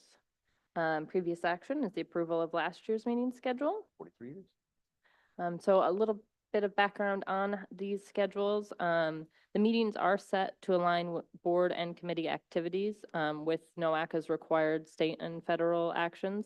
It ensures that all the action items are thoroughly reviewed. They follow a process of going to a council and or subcommittee, then up to the committee that those councils or subcommittees report to, and then up to a standing committee, all before going to the board. These dates have been screened against holidays and significant regional events to avoid conflicts as much as possible. If there's something we missed, please let us know, but we did do a pretty thorough vetting, I think. And there are some recommended changes for a couple meeting times in an effort to improve attendance and for those meetings. So these are the proposed schedule changes. Moving the Economic Development Subcommittee meeting time from 12 to 1:30 p.m. to 8:30 to 10 a.m. For the Business, Community, Rural, and Emerging Leaders Advisory Councils, currently the BAC, CAC, and RAC, as we call them, all meet together with the Emerging Leaders Advisory Council, and then afterwards, the ELAC meets separately. We'll just keep that one single combined meeting and remove the standalone ELAC meeting and change that time from 9 to 11 a.m. to 11:30 to 1:30 p.m. So we came to you all at your last meeting with concerns about attendance at these meetings. A recommendation was to provide food. So this moves it to lunchtime. So hopefully that's an incentive. And then moving the equity subcommittee meetings to the same day as the economic development subcommittee. Both the economic development subcommittee and the equity subcommittee report up to the policy committee. So this puts both of those subcommittees on the same day to better align the schedule, and then changes the time from 1:30 to 3 p.m., which was tough getting people to show up on a Friday afternoon, understandably, to an earlier time of 10 to 11. So this is, I know this is small, but this schedule is in your packet and shows all the proposed meeting dates and times by quarter. There are no financial impacts, and then the next steps would be pending board approval. We will set the meeting schedule for 2025, and you'll get a flurry of calendar reminders. Once again, the action being requested is to recommend this item to the Executive Committee for placement on the December 2024 Board of Directors agenda. That is a calendar year 2025 meeting schedule for NOACA Board of Directors, committees, subcommittees, and councils. Very good. Thank you, Liz. Any questions for Liz? Here and seeing, oh, yes, ma'am. I do have a question. So maybe this is how it's always been, but I just have some concerns about the executive committee being back to back with finance and audit and governance. Because there are recommendations made in both of those committees that then go right to the executive committee. And again, if there's a big discussion, if things are tabled as they were in the last meeting, if the same person is not sitting through all those meetings, and I know oftentimes it is the same person, but there's been some changes in, there's more members on certain committees. I just feel like it's difficult to communicate, if someone else is in the chair at the executive committee, what's been discussed before and kind of, what the position of the organization is. So I just wonder if any thought has ever been given to having that executive committee meeting maybe a week after. Obviously, it has to fall before the board meeting with enough time to, prepare for that. But it just seems to me like it's a lot of information that the executive committee members don't have the time to fully understand, what was done the several hours before, unless they were able to be at the table or sit on the committee.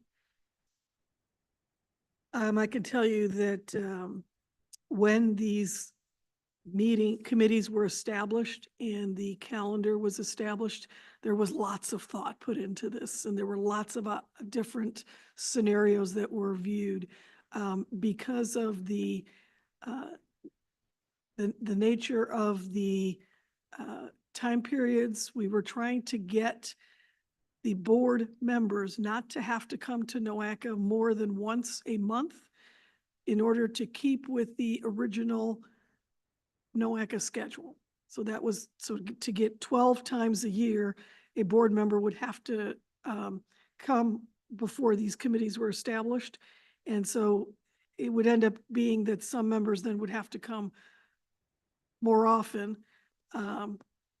Certainly we could look at that. I don't know that there's anything we could do about it right now, because it would take a lot of work at the governance level to look at conflicts. We currently have other meetings that take place on the other Fridays, and we cannot have meetings happening at the same time. So that's prohibited by law. We Sure, have to have that the I wouldn't individual meetings, suggest right? either. So, But there are some other open Fridays prior to the board meeting. Again, I know it's really complicated and I haven't drawn it all up myself, so I'm sort of just asking a question as opposed to making an absolute recommendation. I will tell you that it has not been a problem to date. This has been this schedule's been there for 10 years, and it has not been a problem. Okay, or not a questioned problem, I guess. Actually, if I could weigh in on that, yes, it has been. And candidly, I was one of the ones asking that question almost 7 years ago. And just to give you the background on that, if I can, Grace. Sure, please. It had more to do with planning for the usual rather than the exception, and the handoff, the responsibility. If I'm, as a primary, not able to be there, I work out with my alternate. We do a handoff. There's usually a transition time. Yeah, that's exactly what I'm suggesting is obviously I'm an alternate and Sure. I believe that the member is coming for the next meeting. And so again, But it does just put a isn't that higher time to burden on. share what's happened in the last two Sure, meetings. but it does put a higher burden. I'm using myself as an example, higher burden on myself, so that if something does happen, I either need to get with my alternate who is here, like in your case, here before me. Yeah. Or I have to hand off to them on my way out. So the burden gets put back on the member and their alternate, not the organization carrying that, which after time, it took me a while for that to settle in. It did make sense to be planning and scheduling for the usual activities of the organization rather than an exceptional situation where a member and an alternate might not be able to sync up on things.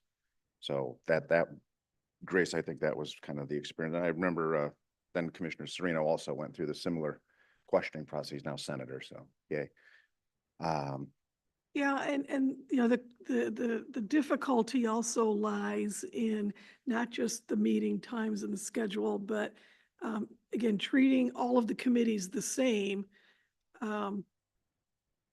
not as if the executive committee members are in any of the other committees either. I mean, they can be, but they're not necessarily in those. Well, some of them are. I mean, I guess my opinion, this is treating, the executive committee is different because every committee's recommendations rolls up to the Correct. executive committee. And so take planning and, programming, that met a few weeks ago, lots of time to have conversation going into the executive committee. Take finance, we ran up to the hour. If this committee ran up to the hour, there's really no time then to share what happened in those committees, information gained, anything that, again, helps you make the best decision possible. So to me, it seems like the executive committee, again, being a bit of a special committee, should have a little more time to review all of the information. And I know we can't change it probably on the fly here because it's complicated, but it's something to think about. Something we could certainly look at, and we could plot it out to see for the next time we produce a calendar, if there's not something we can do. But again, part of the difficulty is making sure that we have members who attend meetings, and trying to make it convenient for them is very important. Yeah, and I see where Debbie's coming from, absolutely. But I think there's always, a balance here of, we're all so busy. We leave this room, we've got other things to do. So I think I think NOACA does a good job of trying to, keep the schedule as efficient as it possibly can to get the most people here. I know in my case, it would be difficult for me if I was, on governance and executive, and if they weren't back to back, or at least on the same day, it would be difficult if I had to come back next week for another meeting. I'd rather get it all done as efficiently as possible. And I think staff does a good job of keeping the schedule and the calendar as efficient as they possibly can for the board members, the participants. Very good. Ben? Yes, maybe a couple points on that. I see the benefit of being at all three meetings today. So I'm taking over from one commissioner, and then I'm sitting here for the other commissioner for the next two meetings. It looks like the governance and the governance committee has 7 members, the executive has 6. And so many of them do both within this group. So in essence, you can kind of go back to back, but not knowing finance is such an important committee, and it moves things directly to, if you have someone there, he takes off, no one's there for your governance, and then you get your executive committee. Isn't that transfer of information. I think NOACA may have recognized some of this back in 2023, February, I want to say, prior to the board of directors meeting in March. So I think there's a lot of miscommunication or lack of communication between committees or who's moving where. And because it was the beginning of the year, you're going to have changes in who's going to be membership here at NOACA. So anyhow, I just think it's something to look at, and I love it. I think that's something we have to do, but I also think too, we're busy people, and to get them here is always can be a challenge. So. Very good. Further I guess discussion? I'm going to Yes, make one related request, although it's slightly different. And I know this has come up in meetings before, and it seems like governance is the right place to deal with it. I would like to request that we do get meeting minutes sooner, as opposed to the week before the next meeting of any of the committees, which is 3 months later. Because I think, again, there's a lot contained in those minutes that are really important in making decisions. It obviously will not affect us with the executive committee coming up for the meetings today, but making sure that we have all the meetings from the previous month before the executive committee meets, again, I think just will really help better prepare people. And we take the time to read them, so to understand them. But the way it's done now, they don't come until the week before the meeting, which is 3 months later, and the executive committee has already ruled on that. And so the minutes, again, are not is useful going into the meeting where the next committee is going to have to act on it. If I may point out, and I'm so glad you read the minutes, but the recording is on our YouTube page right away. So if you, that's always there to refer to as well. Yeah. Okay, we will look into that. We had found that not to be the case, so let me. They let me should be. verify If that. you're not seeing them, please let us Okay, know. that's But yeah. helpful. Thank you. Thank you, Debbie. Thank you, Liz. If I may. Yes, ma'am. To that point, appreciate that the recordings are there, but I'm not gonna listen to a recording. I'm gonna skim through my papers and, there is definitely a benefit to having the information to us a week ahead of the executive director, because we as a staff at the city level, we all, review it together. We will look at, and I know we've talked about this before, we will look at, I mean, right now we are behind in, when I say behind, we do produce the minutes afterwards, and we have, I think, almost 20 committee meetings that we produce minutes for, and we only have one person that does that. Certainly, we can try and see if we can't catch up some way, somehow, to get ahead of the cycle so you can get them earlier. I mean, again, I don't think it needs to take 3 months to produce minutes, and that's the sort of cadence of the meetings. Maybe the week after is a little bit much to ask, but again, you know, as you look at where the board meetings are, there's several weeks in between at least some of those committees. And I just think, again, having the ones that are, you know, sort of waterfalling to the next, to the ability that it's possible, having the minutes with, you know, before that next meeting of the next committee that's going to address it versus before the next meeting of the same committee is really valuable.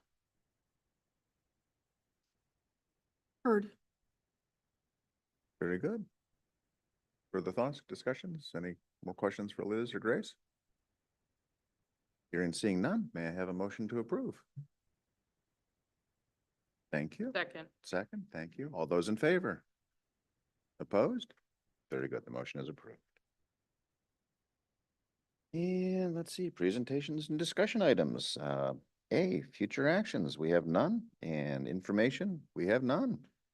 Moving on to item 7, reports and updates. Are there any reports or updates for today's meeting? Hearing and seeing none, thank you. Old business, is there any old business to come before us today? Any old business? Again, hearing and seeing none. Item 9, new business. Is there any new business to come before us today? Any new business? Hearing and seeing none, thank you. Item 10, adjourn. May I have a motion to adjourn? Thank you. Oh, we're all over the place. You're like an auction. Okay, all those in favor? All right, opposed? Very good. We stand adjourned. Our next regular meeting is scheduled for Friday, February 14, 2025, from 10 to 11:30 a.m. Thank you all. Oi.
Public for which it stands.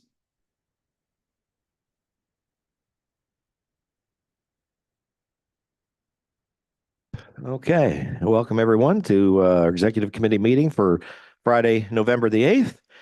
In compliance with notification requirements of Ohio's open meeting law, notice of this meeting has been publicly posted and major public media has been notified.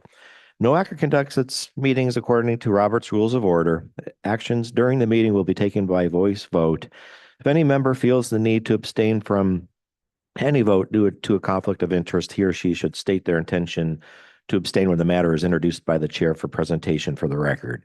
Subsequently, that member shall not participate in any discussion of the matter for which a conflict exists. According to Robert's rules, absence from a meeting does not require a member to abstain from voting on the minutes. If the member still wishes to abstain, he or she should state their intention for the record. For the benefit of our guests from the public and the recording of this meeting, please be sure to speak into a microphone. The microphones can be turned on and off using the gray button on top of them. They are on when the light is blue. So we've got several meeting minutes to approve.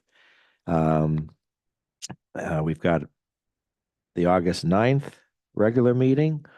We've got the August 28th special meeting, the September 18th special meeting, and the October 1st special meeting. Chair will entertain a motion to approve those minutes. Okay, John Hammercheck, thank you.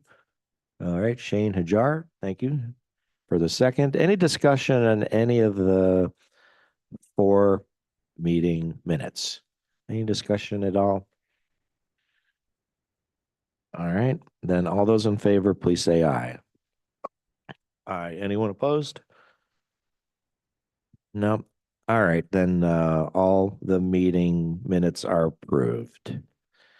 Public comment on the agenda items. Did we get anybody signed in to speak today? We did not. Okay. Executive Director's report. Anything, Grace? No, I do not have an executive director's report. Okay.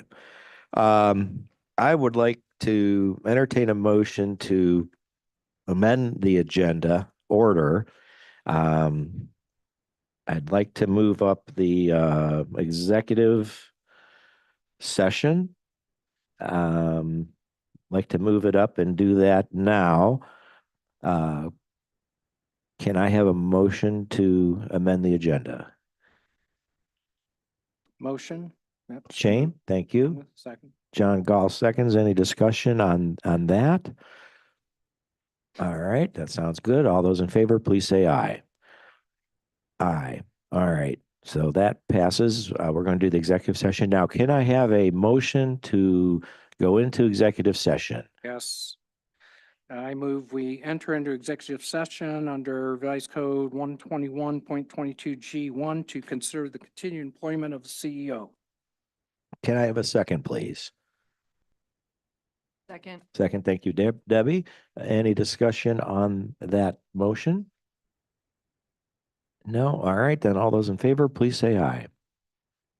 Oh, I'm sorry. We need a roll call, don't we? We need a roll call vote. Bonnie T. Wynn, Yes. Jeff Brandon, Yes. Commissioner Hamachek, Shane Hajar, John Gall. Yes. Debbie Berry. Okay. Executive committee, we're going to go meet in that small room near the lobby. We've got Susan Rogers in there. She's going to join us, and we'll be back in a little bit.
Shane, you got it? Okay. No, any discussion on exiting executive session? I don't think so. All those in favor, please say aye. Aye. Anyone opposed? No. Okay. Motion passes. We are out of executive session. We're back in public session. Let's see. So we have a motion. Want me to read it and then I'll have somebody. Yeah. Okay.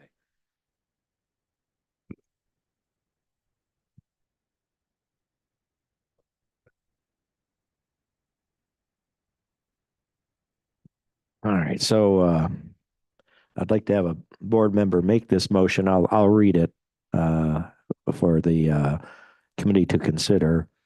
Motion to recommend that the board consider a 1-year amended and restated employment contract with an additional 1-year extension together with terms and conditions to be negotiated between the president and the CEO in consultation with council and the executive committee, comma, including but not limited to performance matrix and compensation. I'll make that motion. All right, great. Thank you, Bonnie. Can I have a second, please? John, thank you. Gall, any discussion?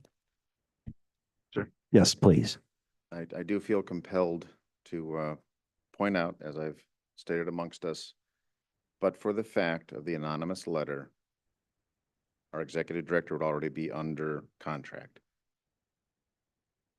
I am concerned that although we are trying to send a message to the crew of support and a strong work environment, I am concerned that we're also sending a message of disharmony, which I don't believe that is our intention. We have a crew that are all high performers, decent people. They do have jobs to do. And if there's, I'm going to use the term charm school very loosely, if we need to send our executive director to charm school, but there's still jobs to be done. Now, I'm a little more old school, I'm a little more stern, but also this is coming from the guy it took me 4 years to fire my first person. Talk about trying to rehabilitate somebody. I cannot support a 1+1. I think it sends the wrong message. I think there are ways that we can accomplish the concerns if there's a problem, or just a walk away with changing time periods from 6 months to 90 days. Board surveys that get input from all of our colleagues that we, as an executive committee in our evaluation process, those could be indicators. I kind of think of it like a picket fence type warning system where, hey, somebody saw something I did not. So there are opportunities, but I think we are not doing this organization a service. We have done great things. We are now competing on a national level. And I'm going to just keep saying, I use this as an example with my colleagues in Lake County. We can work with Cuyahoga County and the city of Cleveland. You don't land a $129 million grant, be labeled in the, or recognized in the top 25 in the nation by accident, and not by being able to work shoulder to shoulder. There are some spirited differences, but the level of professionalism that carries the day is at risk by doing a 1+1. I just feel strongly that that needs to be entered into the discussion, and my intention is to vote no for a 1+1. So thank you for letting me share those thoughts. Okay, thank you, John. Any more discussion? All right, all those in favor, please say aye. Aye. Aye. Anyone opposed? No. Okay.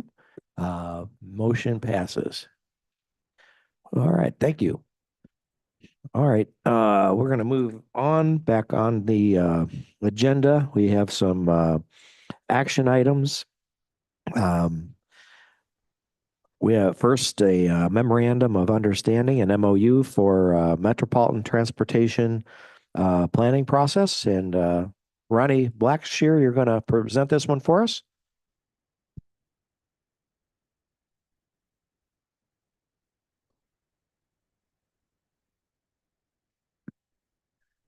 Good afternoon. For the record, Ronnie Blackshear with NOACA staff. The request is that the executive committee place the following item on the board of directors agenda for the December 2024 meeting. This is to authorize the executive director to execute a memorandum of understanding between NOACA, ODOT, and relevant regional transit agencies to carry out the metropolitan transportation planning process. And there is no previous action. Federal law requires metropolitan planning agreements between each MPO and relevant state and ODOT, in our case, DOT, ODOT, and transit operators. 2018 was the last MOU agreement that ODOT had presented, which addressed performance management, but not the other required aspects of metropolitan planning. ODOT developed an MOU to comply with federal law. This MOU was circulated to the Ohio MPOs and transit agencies to ensure compliance and statewide consistency. And a finalized document is now available for signature by the MPOs and the relevant transit agencies. ODOT's goal is to execute the MOU by the end of the year. There is no financial impact. And pending board approval, staff will submit the MOU to each transit agency for final signature. And I'll stand for questions. Oh, I'm sorry. The action again is to authorize the executive director to execute a memorandum of understanding between NOACA, ODOT, and relevant regional transit agencies to carry out the metropolitan transportation planning process. Okay, great. Thank you. All right, thank you, Chris. Second, John Gall. Any further discussion on this one? All right, all those in favor, please say aye. Aye. Aye. Anyone opposed? No. Okay, then the motion passes. Thank you. Thanks, Ronnie.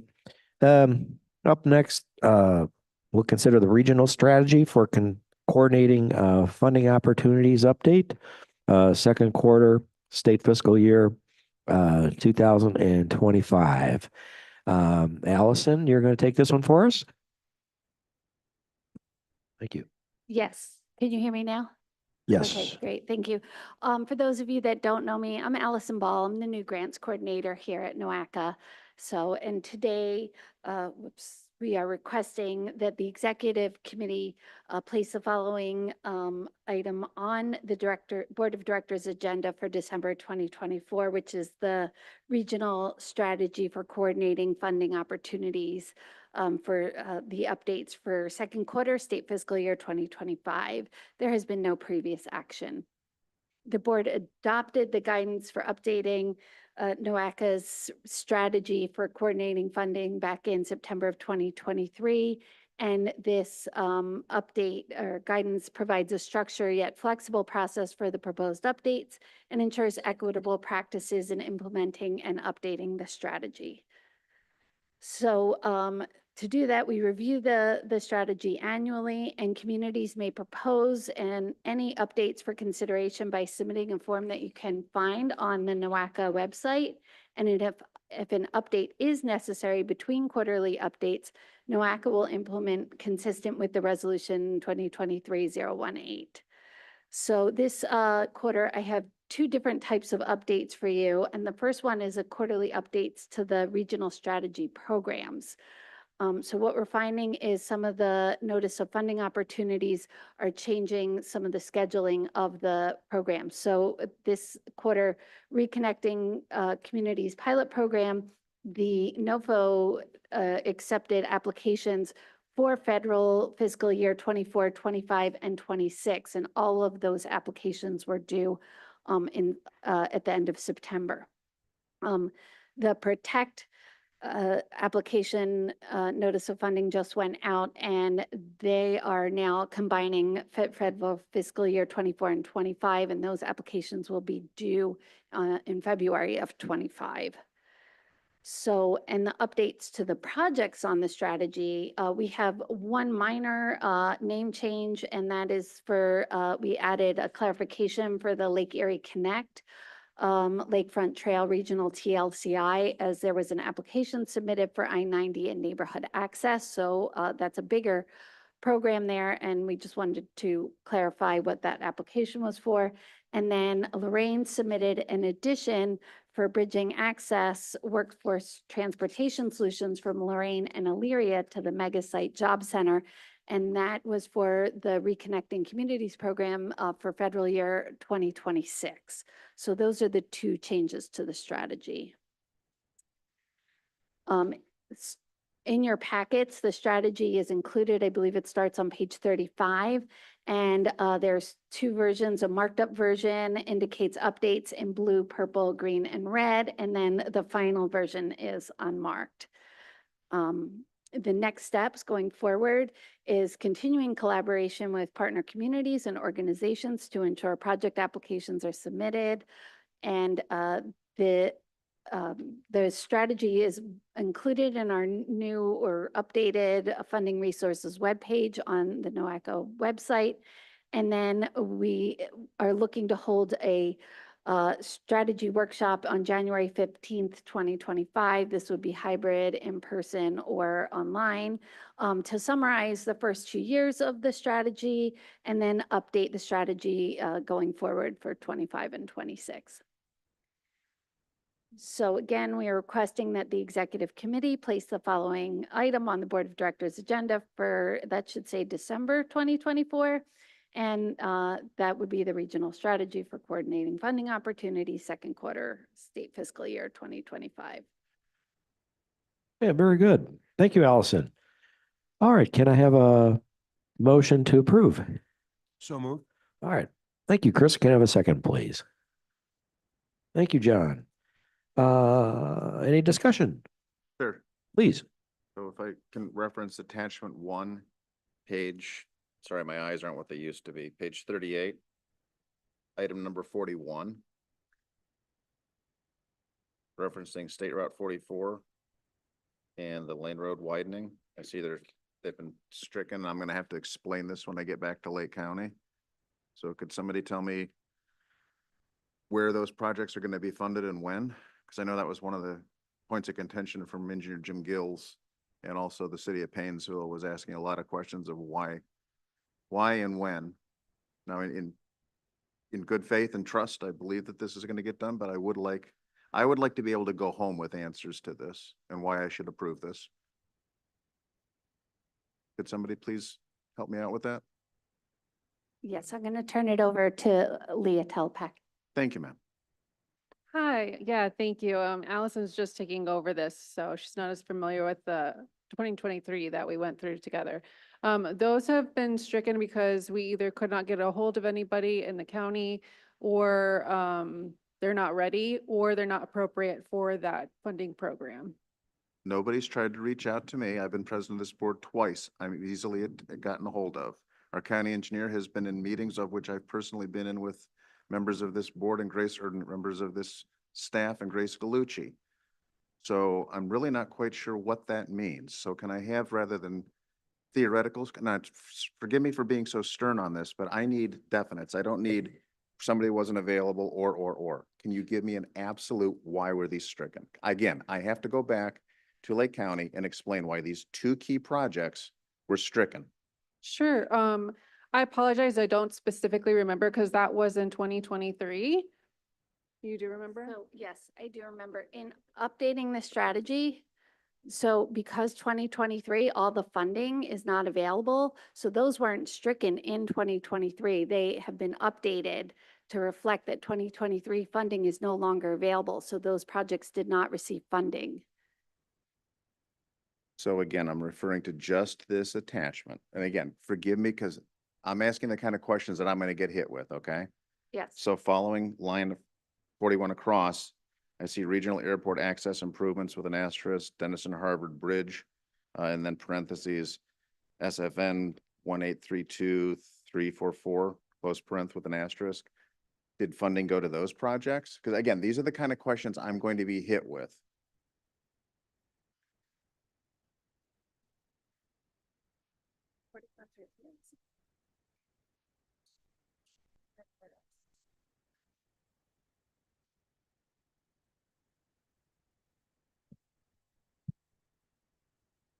I'm sorry, what project was that again? Line item number 41, and I'm looking at, SR 44, and, Lane Road widening. Under 2023. So, all right, And forgive my being so stern on this, but this is the kind of no, questions I'm I going to think get hit that, with. that you have a valid point, right? So what you have is what was prepared. And one of the reasons why we are holding this workshop in January of 2025 is to do that annual review. What needs to get moved forward into 2025? That was placed on the federal year 2025. If you look at the full strategy for 2025 and 2026, there are a lot of blanks. There's a lot of things that need to move forward. There's a lot of applications that have gone out and haven't gotten funding, and where does that fit back in the strategy? So that's one of the things that we will be looking forward to as we plan for federal year 2025 and 26. To Allison and Leah, is it fair to characterize this as it's, and I'm not looking at it in the book, so I'm gonna, page 40.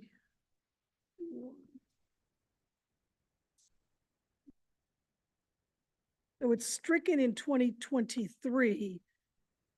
So is it fair to say that essentially the entity did not apply for the grant or did not receive the funds?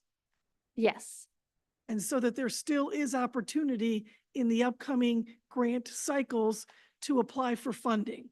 Absolutely. And that we will resolve what is the most appropriate funding source and the most appropriate time frame at the workshop in January? Yes. Okay. So it's only stricken out for 23 because we didn't either apply or get the money, and I think it was both. We didn't apply, which means we didn't get the money. And again, the question is going to be, why did we not apply?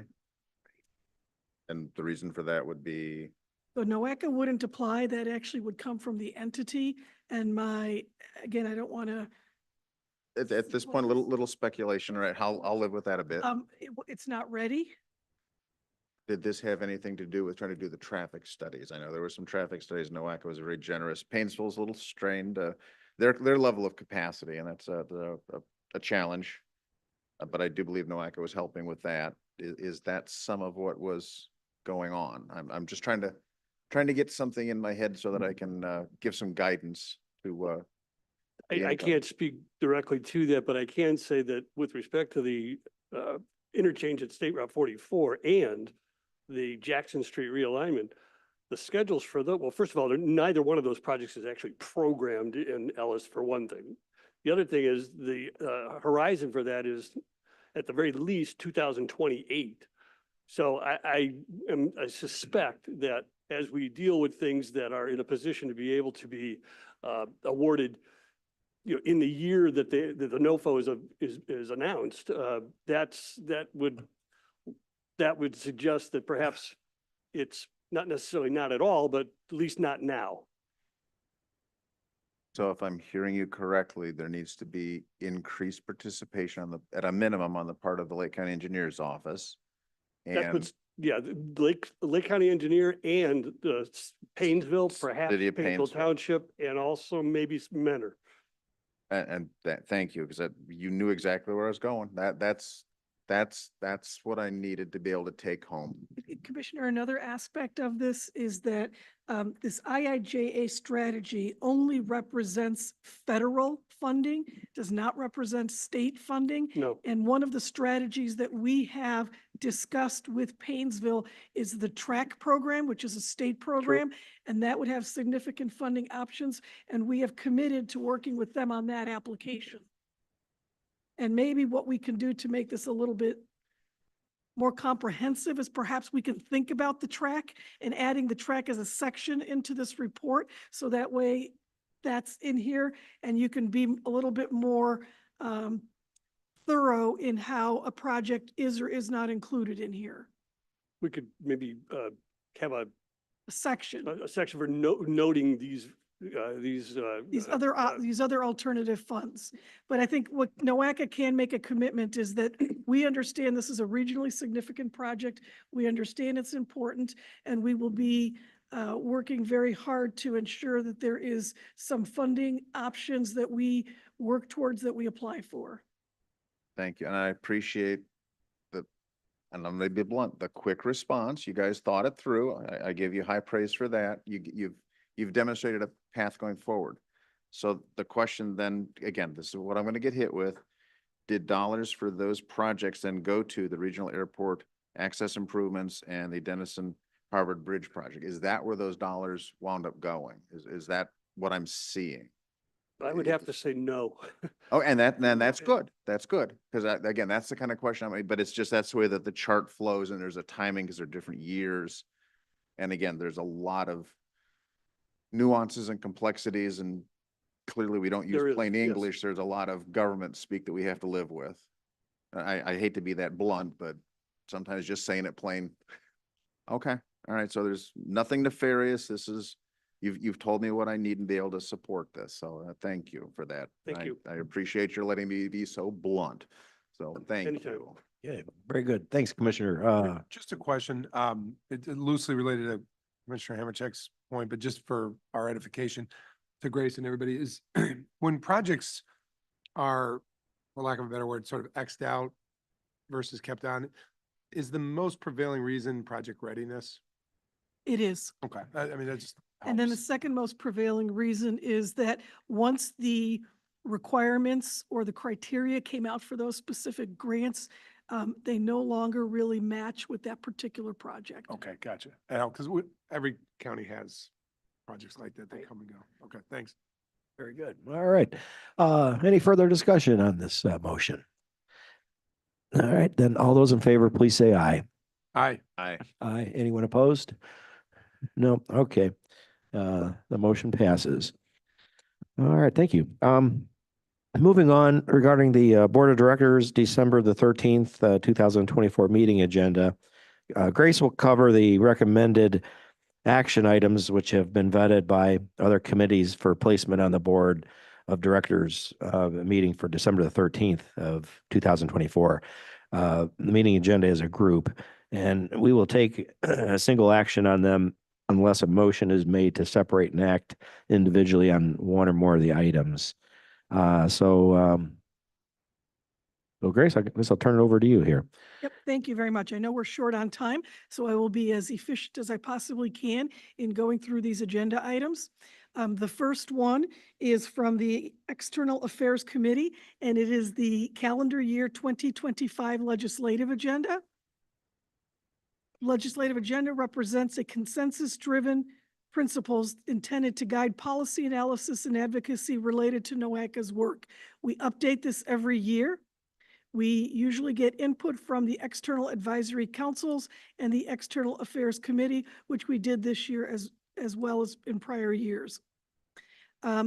We had, through this input, decided to make some modifications that we have not made in the past. Generally, the legislative agenda goes unchanged year to year. We did recommend some changes in the areas of economic development, climate pollution, and transportation safety. We also included the new branding and colors of NOACA, and a copy of it was in your packet. Are there any questions? Hearing none, moving on to the next item, which is from the Governance Committee, and that's the calendar year 2025 Board Committee, Subcommittee, and Council meeting schedule. Most of you were in that meeting, so no need to really go through the details of this, but we have developed a schedule that mirrors the current schedule, which has been in place since 2014, I believe. And we are making some proposals to change the times of some of the committees. So the Economic Development Subcommittee, we are changing the time. The Business Advisory, Business Community, Rural and Emerging Leaders Advisory Councils, we are also making a time change. And then the Equity Subcommittee, we are making both a time change and a date change. So the Equity Subcommittee will be then on the same day as the Economic Development Subcommittee. Both of them report to the Policy Committee, so it makes more sense. And the time changes are to better accommodate the members of those committees who have either asked for some time changes or have indicated that their attendance isn't all that good at the timeframes that we currently have. Any questions on the agenda? I'm sorry, on the calendar. Okay, the next items are from the Finance and Audit Committee, which took place this morning. The first item, I'll go through it for a quick second, but it was tabled at the Finance and Audit Committee. So it was a procurement for transportation for Economic Development Initiative, a TEDI, for the Aerozone District. And so this item was to look at a study area of 50 square miles located in western Cuyahoga County. The district anchors include Hopkins Airport, NASA Glenn Research Center, Ford IX Center, and covers portions of 8 municipalities. The study goal was to develop guidelines for the improvement of local and regional multimodal transportation systems to incentivize development and foster long-term economic growth. The discussion this morning centered around this footprint, including the new proposed Browns Stadium and multi-use development.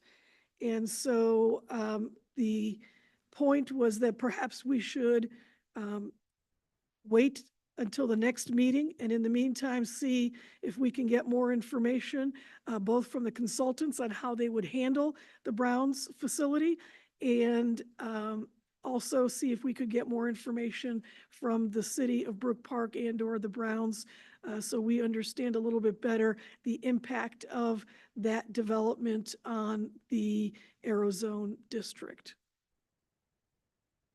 Any questions? Just to comment on that last point, Chair and CEO, I think it just has one board member. I just will say that I don't think it's fait accompli that Browns are leaving to Brook Park. Just gonna put that out there for the record, and we'll see what happens. Thank you. Appreciate that additional input. So perhaps in the next 3 months, we will have some additional information that will clarify this particular project to move forward.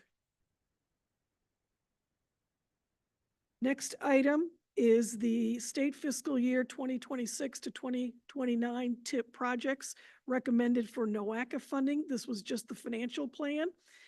We have another item later on the agenda that is also the TIP. This comes from the Planning and Programming Committee. That one comes from, this one comes from the Finance Committee. That one comes from the Planning and Programming Committee. When it goes to the board, we will combine the two into one resolution, but wanted to bring your attention to it because it did come from 2 different committees, the 2 different components of the project.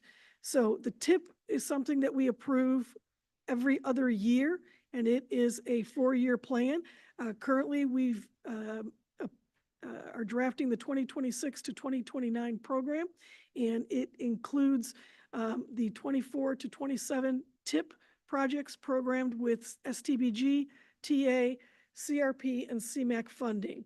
We have existing debt service that is included in the program.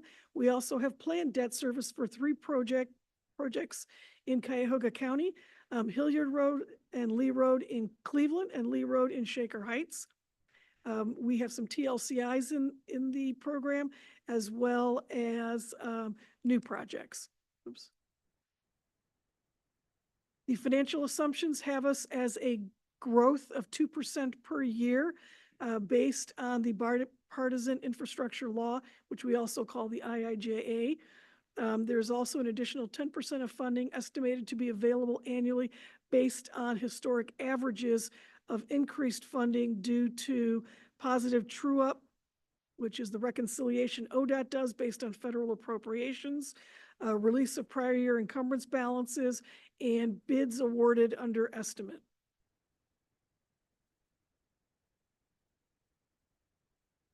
So the new project funding will be recommended to the board on December 13th, along with the other component of this item, which is the projects that I'll go into a little bit later.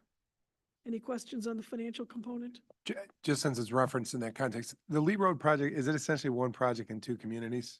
That's a great question, and that's a question we are actually dealing with right now. It is really one project in two communities. Okay. Yeah. It is a corridor project, and when NOACA initially funded it a few years back, that was the objective, not to have it as two separate projects, but to have it as one project that would take place on the same timeline, recognizing that there might be some phasing in required for construction. Thank you.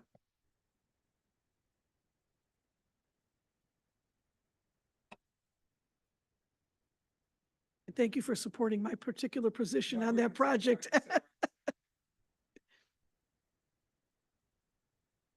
Yeah.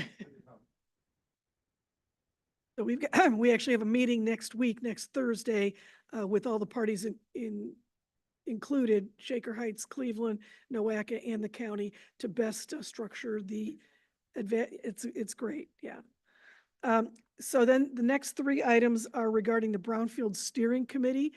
The first one is the charter and amendment, membership amendment. The charter and membership amendment. We have 29 members currently.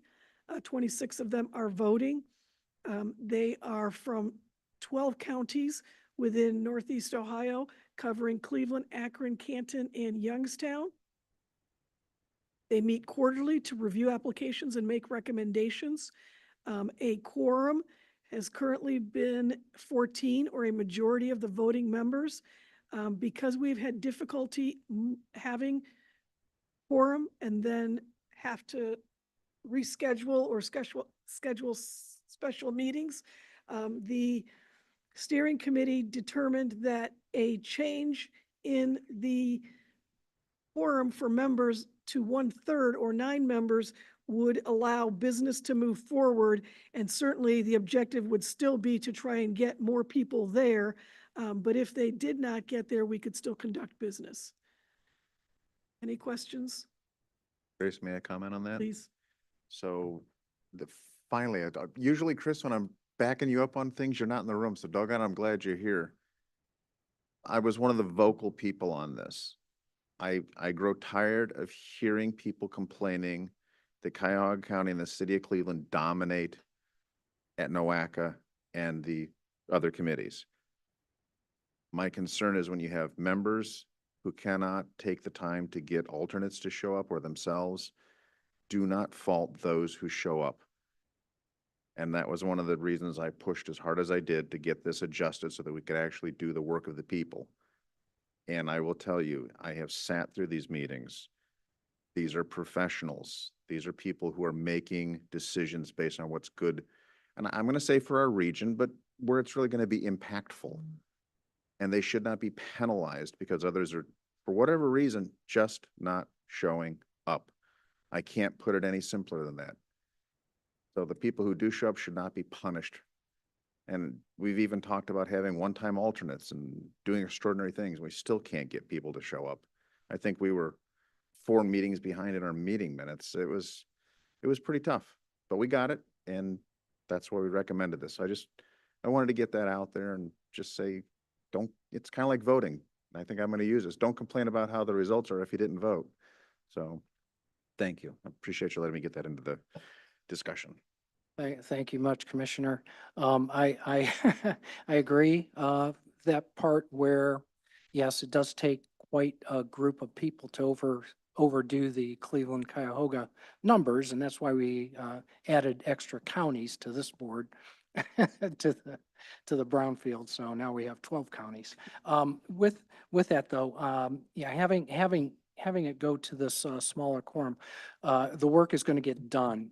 I mean, for the communities that need it, this stuff has to keep moving forward. There's money there. We're going to get more money if we can use that money. And so if we have to wait an extra quarter to use it, that just sets everybody back. There's a lot of economic progress that's going to occur in those zones. And they've already done that work. Let's not slow them down. Let's go with the 9 and we'll be in good place for that. But I appreciate those comments, Commissioner. And if I may, that actually is a powerful point. The more money that we put out, the more money EPA is sending us. And John, thank you for bringing that up because that is one of the key issues.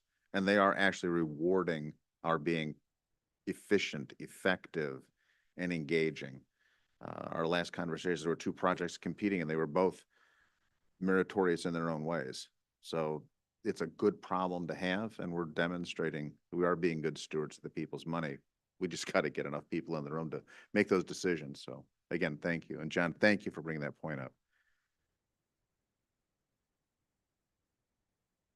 Next item for the Brownfields Revolving Loan Fund is a recommendation for funding a project. The project is to JSAACC for asbestos remediation at the African Town Plaza site. The amount would be to offer them up to $226,896, which is the balance we currently have in the fund. They may not need all of it because they have already received some funding from the state of Ohio since they applied to us. Nevertheless, they could use some of our funding as a match to that Ohio fund. And so once we find out exactly the amount that is needed for the African Town Plaza, then we are recommending that the remainder of those funds go to Cuyahoga County Land Bank for their project, which is the remediation of the Lazy Avenue East 93rd Street site.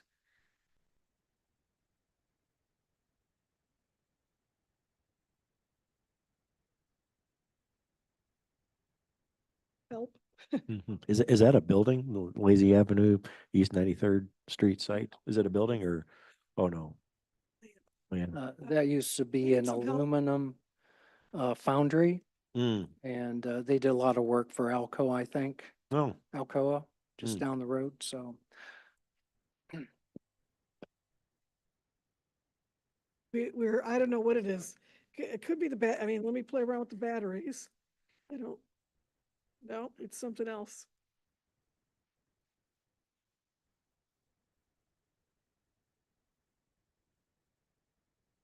Okay, now it's working. Thank you. Whatever you did worked. So it's 8.75 acres of vacant land. And the planned reuse is manufacturing. They've requested 208,000.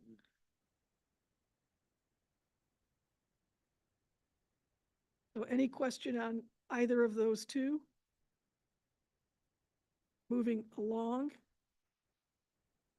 Second quarter, state fiscal year 2025 PPRs, project plan reviews. This is a standard routine item that we have every quarter.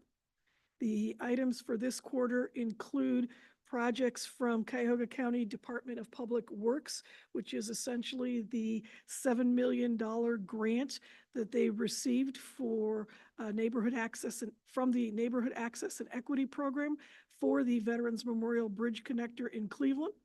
And so that is necessary for us to put it onto the program so they can access the funds that they were awarded. And congratulations to Cuyahoga County for that. Also, the city of Lorraine, it's $1.5 million of a RAISE grant that they also received. And congratulations to Lorraine County, or to the city of Lorraine and Lorraine County. Next are several transit projects, generally around the Section 5307 program, which is one of the programs that directly go to the transit systems. And then one is also a transit-oriented development pilot project for Lorraine Road Transit-Oriented Development Study. Any questions on that?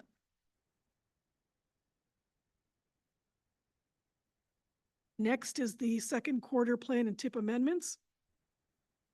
These mirror the projects that we currently reviewed, so don't need to review them again. There is one additional project, however, or multiple projects under the transit system for the GCRTA.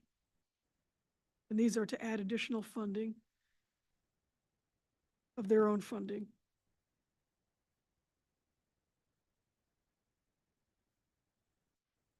Any questions? Then we move on to the TIP projects. So we went through the TIP financials. These are the actual projects. So this particular part of the action looks to approve road, bridge, public transit, and other transportation projects scheduled for implementation, and includes projects that are supported through the federal funds as well as ODOT, transit agencies, and NOACA. The TIP and STIP will take effect July 1, 2025 through June 30th, 2029. Only looking at NOACA funds for this particular action that we are looking to take to the board in December. The full TIP will come to the board in March. There are 31 projects recommended for NOACA funds, $84 million, 27 different communities.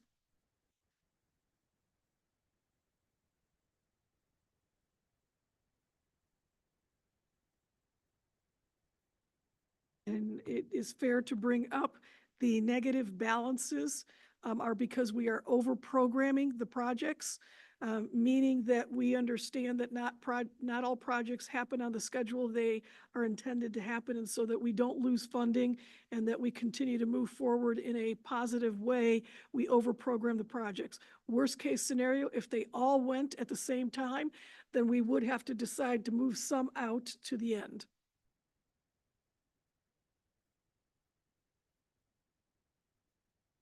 Any questions on the TIP? Safety performance measures targets for calendar year 2025. We are proposing a change to this from what came through committee. And the committee had proposed a change from what came through the councils, the subcommittee. So to make a long story short, we are looking at a 3.8% reduction across the 5 measures, which are these specifically to get at a 0 fatality. And originally, when we proposed this, we proposed 2% because that was consistent with ODOT. The Bicycle Pedestrian Advisory Council was not pleased with the 2% and wanted a higher amount.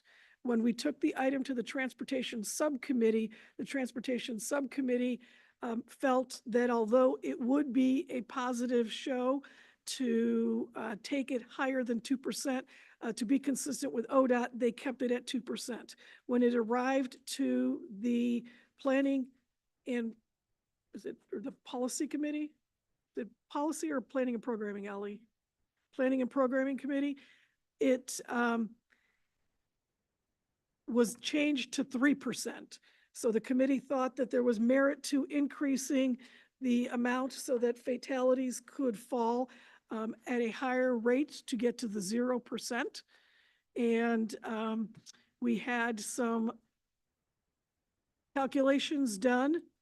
Dr. Ali did some calculations that ended up suggesting that 3.8% was more accurate than the 3% and actually more positive and leaned more towards what the bicycle and pedestrian, the BPAC folks wanted, and makes more sense in terms of the accuracy mathematically. So as I said, it was a long story trying to make it short, but it went from 2% to 3%, now to 3.8. And I think this will be a very positive change for all of those who were involved in wanting to see a higher percentage.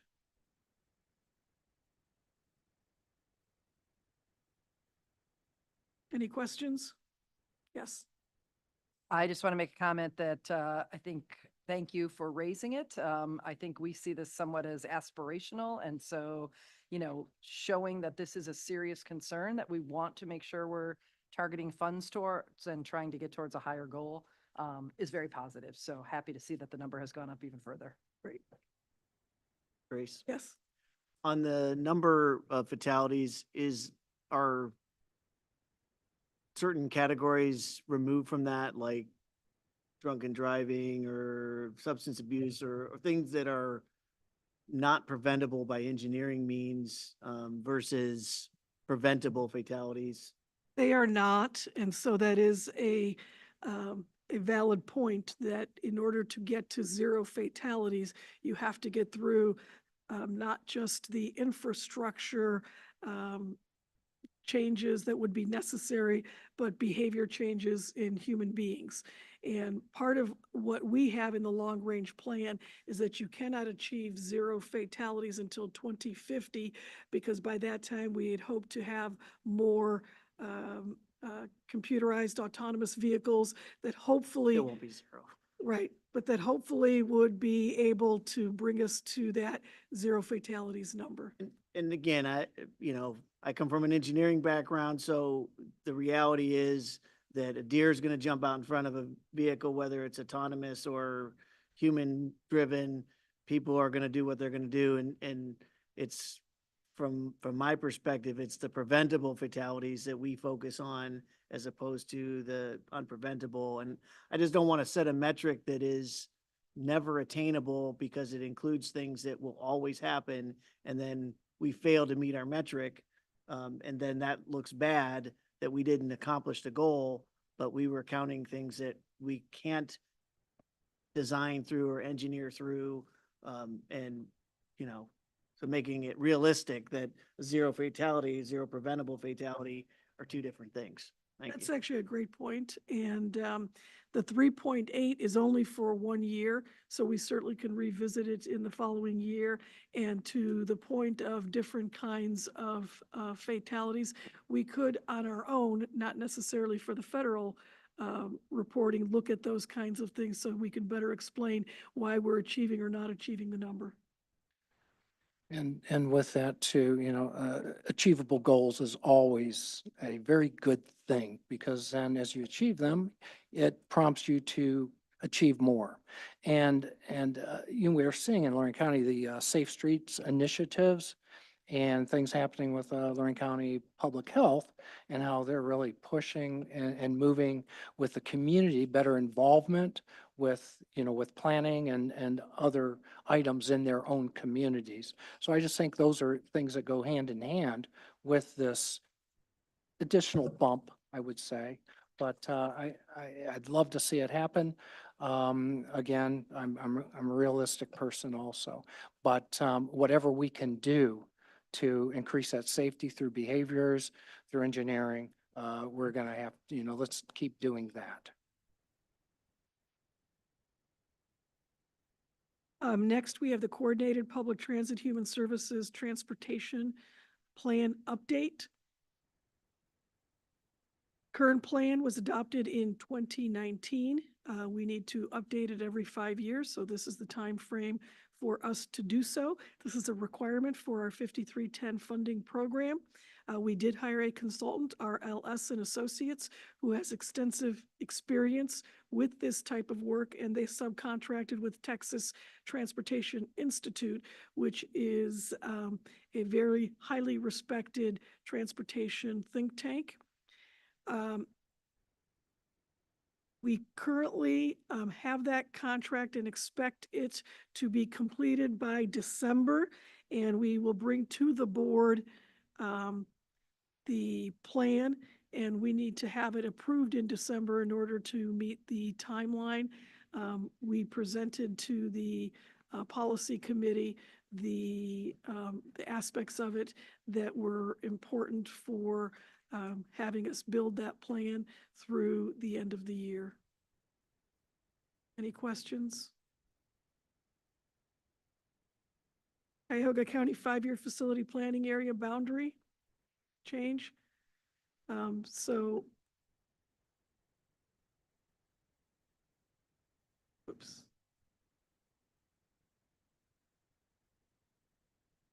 So this is for Cuyahoga County's 5-year facility planning area. We like to update these every so often, and this will be a 5-year update. Whoops.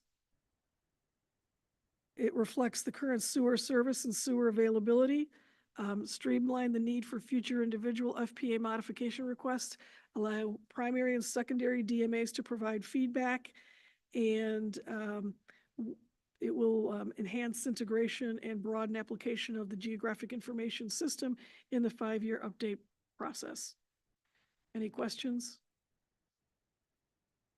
That's pretty routine for us, except that the 5-year as opposed, we hope that a 5-year plan will then more limit the amount of individual FPA requests that come to the board. Next is the regional greenhouse gas emissions reduction target. So, as you know, we have been on a journey to adopt a comprehensive climate action plan. We've already adopted a preliminary climate action plan, the PCAP. And as we build the comprehensive climate action plan, we need to have various targets, and they should not be inconsistent with the national target of 50 to 52% reduction by 2030 and net zero by 2050. So going through the process, looking at transportation being the largest sector of G8 greenhouse gas emissions, Cuyahoga County being the largest emitter of greenhouse gas emissions, having various options to show reductions from 2018. And we are proposing number 3 to go with the number that we included in the priority climate action plan, which was 49% reduction. It's close to that national average of 50 to 52.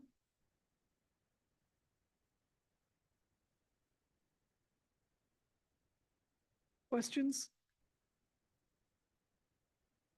Then we have the Cuyahoga Valley Scenic Railroad. This is a presentation item. We are currently performing a study of a train service expansion from Rockside Road to Rockside Road Station in Independence to downtown Cleveland. That's close to 11 miles. We've had a number of partners on this project, and in December, AECom will come to the board to provide a summary of the study, and that will look at the engineering work, operating and maintenance cost, environmental report, market research, the economic impact analysis, cost benefit analysis, and the financial and funding plan.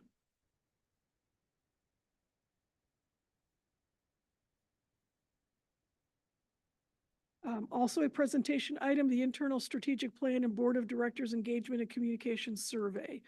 So you have heard me speak about the internal strategic plan as well as the board of directors engagement and communications survey, which was an offshoot of the internal strategic plan.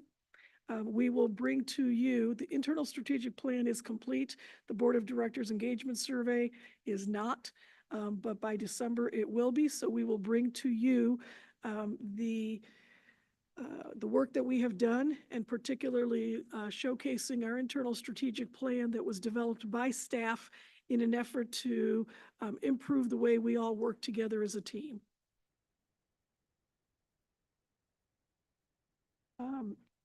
Also a presentation item for December is the FHWA FTA TMA certification review. The certification review is what we call a quadrennial review. It's done once every 4 years by the federal government under USDOT. It includes both a desk audit, site review, and then they will certify a report. The FHWA representatives will conduct a site visit on December 12th and give the presentation to the board about their preliminary findings on December 13th.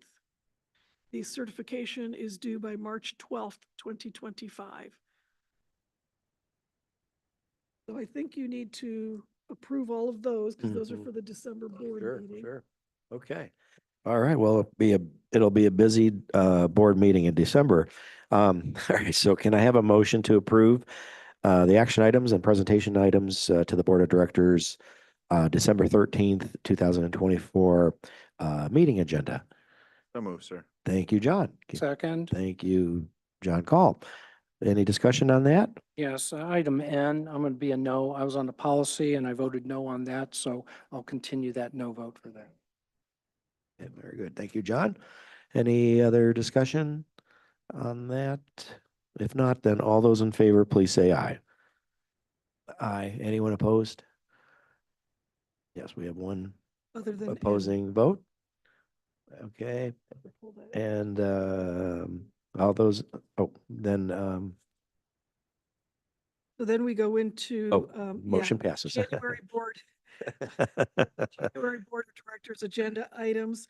These are very short. Our January meeting is usually just for the annual seating of the board members. The first item is to request the executive committee place on the agenda resolutions of appreciation for outgoing board members.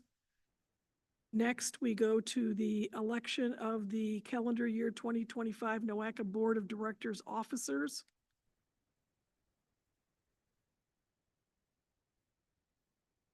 And then the calendar year 2025 committee, subcommittee, and council membership, which we often refer to as the roster.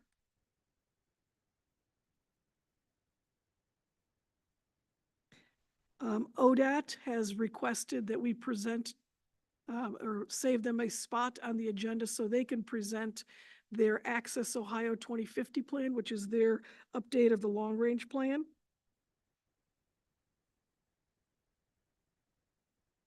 And then, of course, NOACA 101 is a voluntary presentation, optional.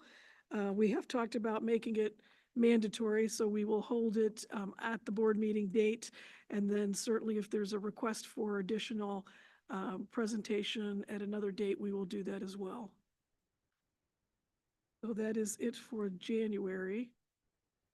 We need a motion for Need a motion for the to number approve all that. Okay. Can I have a motion to place these action items and presentations on the Board of Directors meeting for January 24th, 2025 agenda? So moved or seconded, whichever.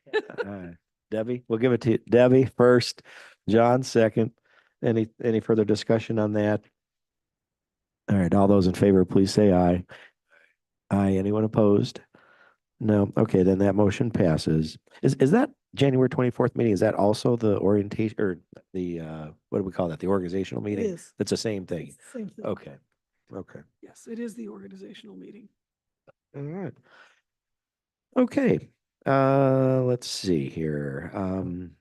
Do we have any other presentation or discussion items for today's meeting?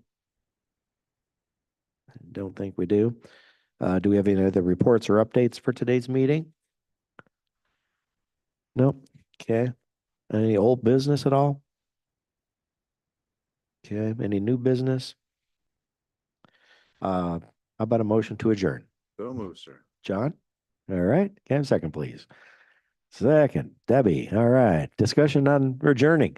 I don't think so. Oh, good idea. All right. I'll take that. All those in favor, please say aye. Aye. Anyone opposed? No. Shane wants to stay. All right. Well, sorry, Shane. Motion passes. We're adjourned. Hit my gavel. All right. Have a great weekend, everyone.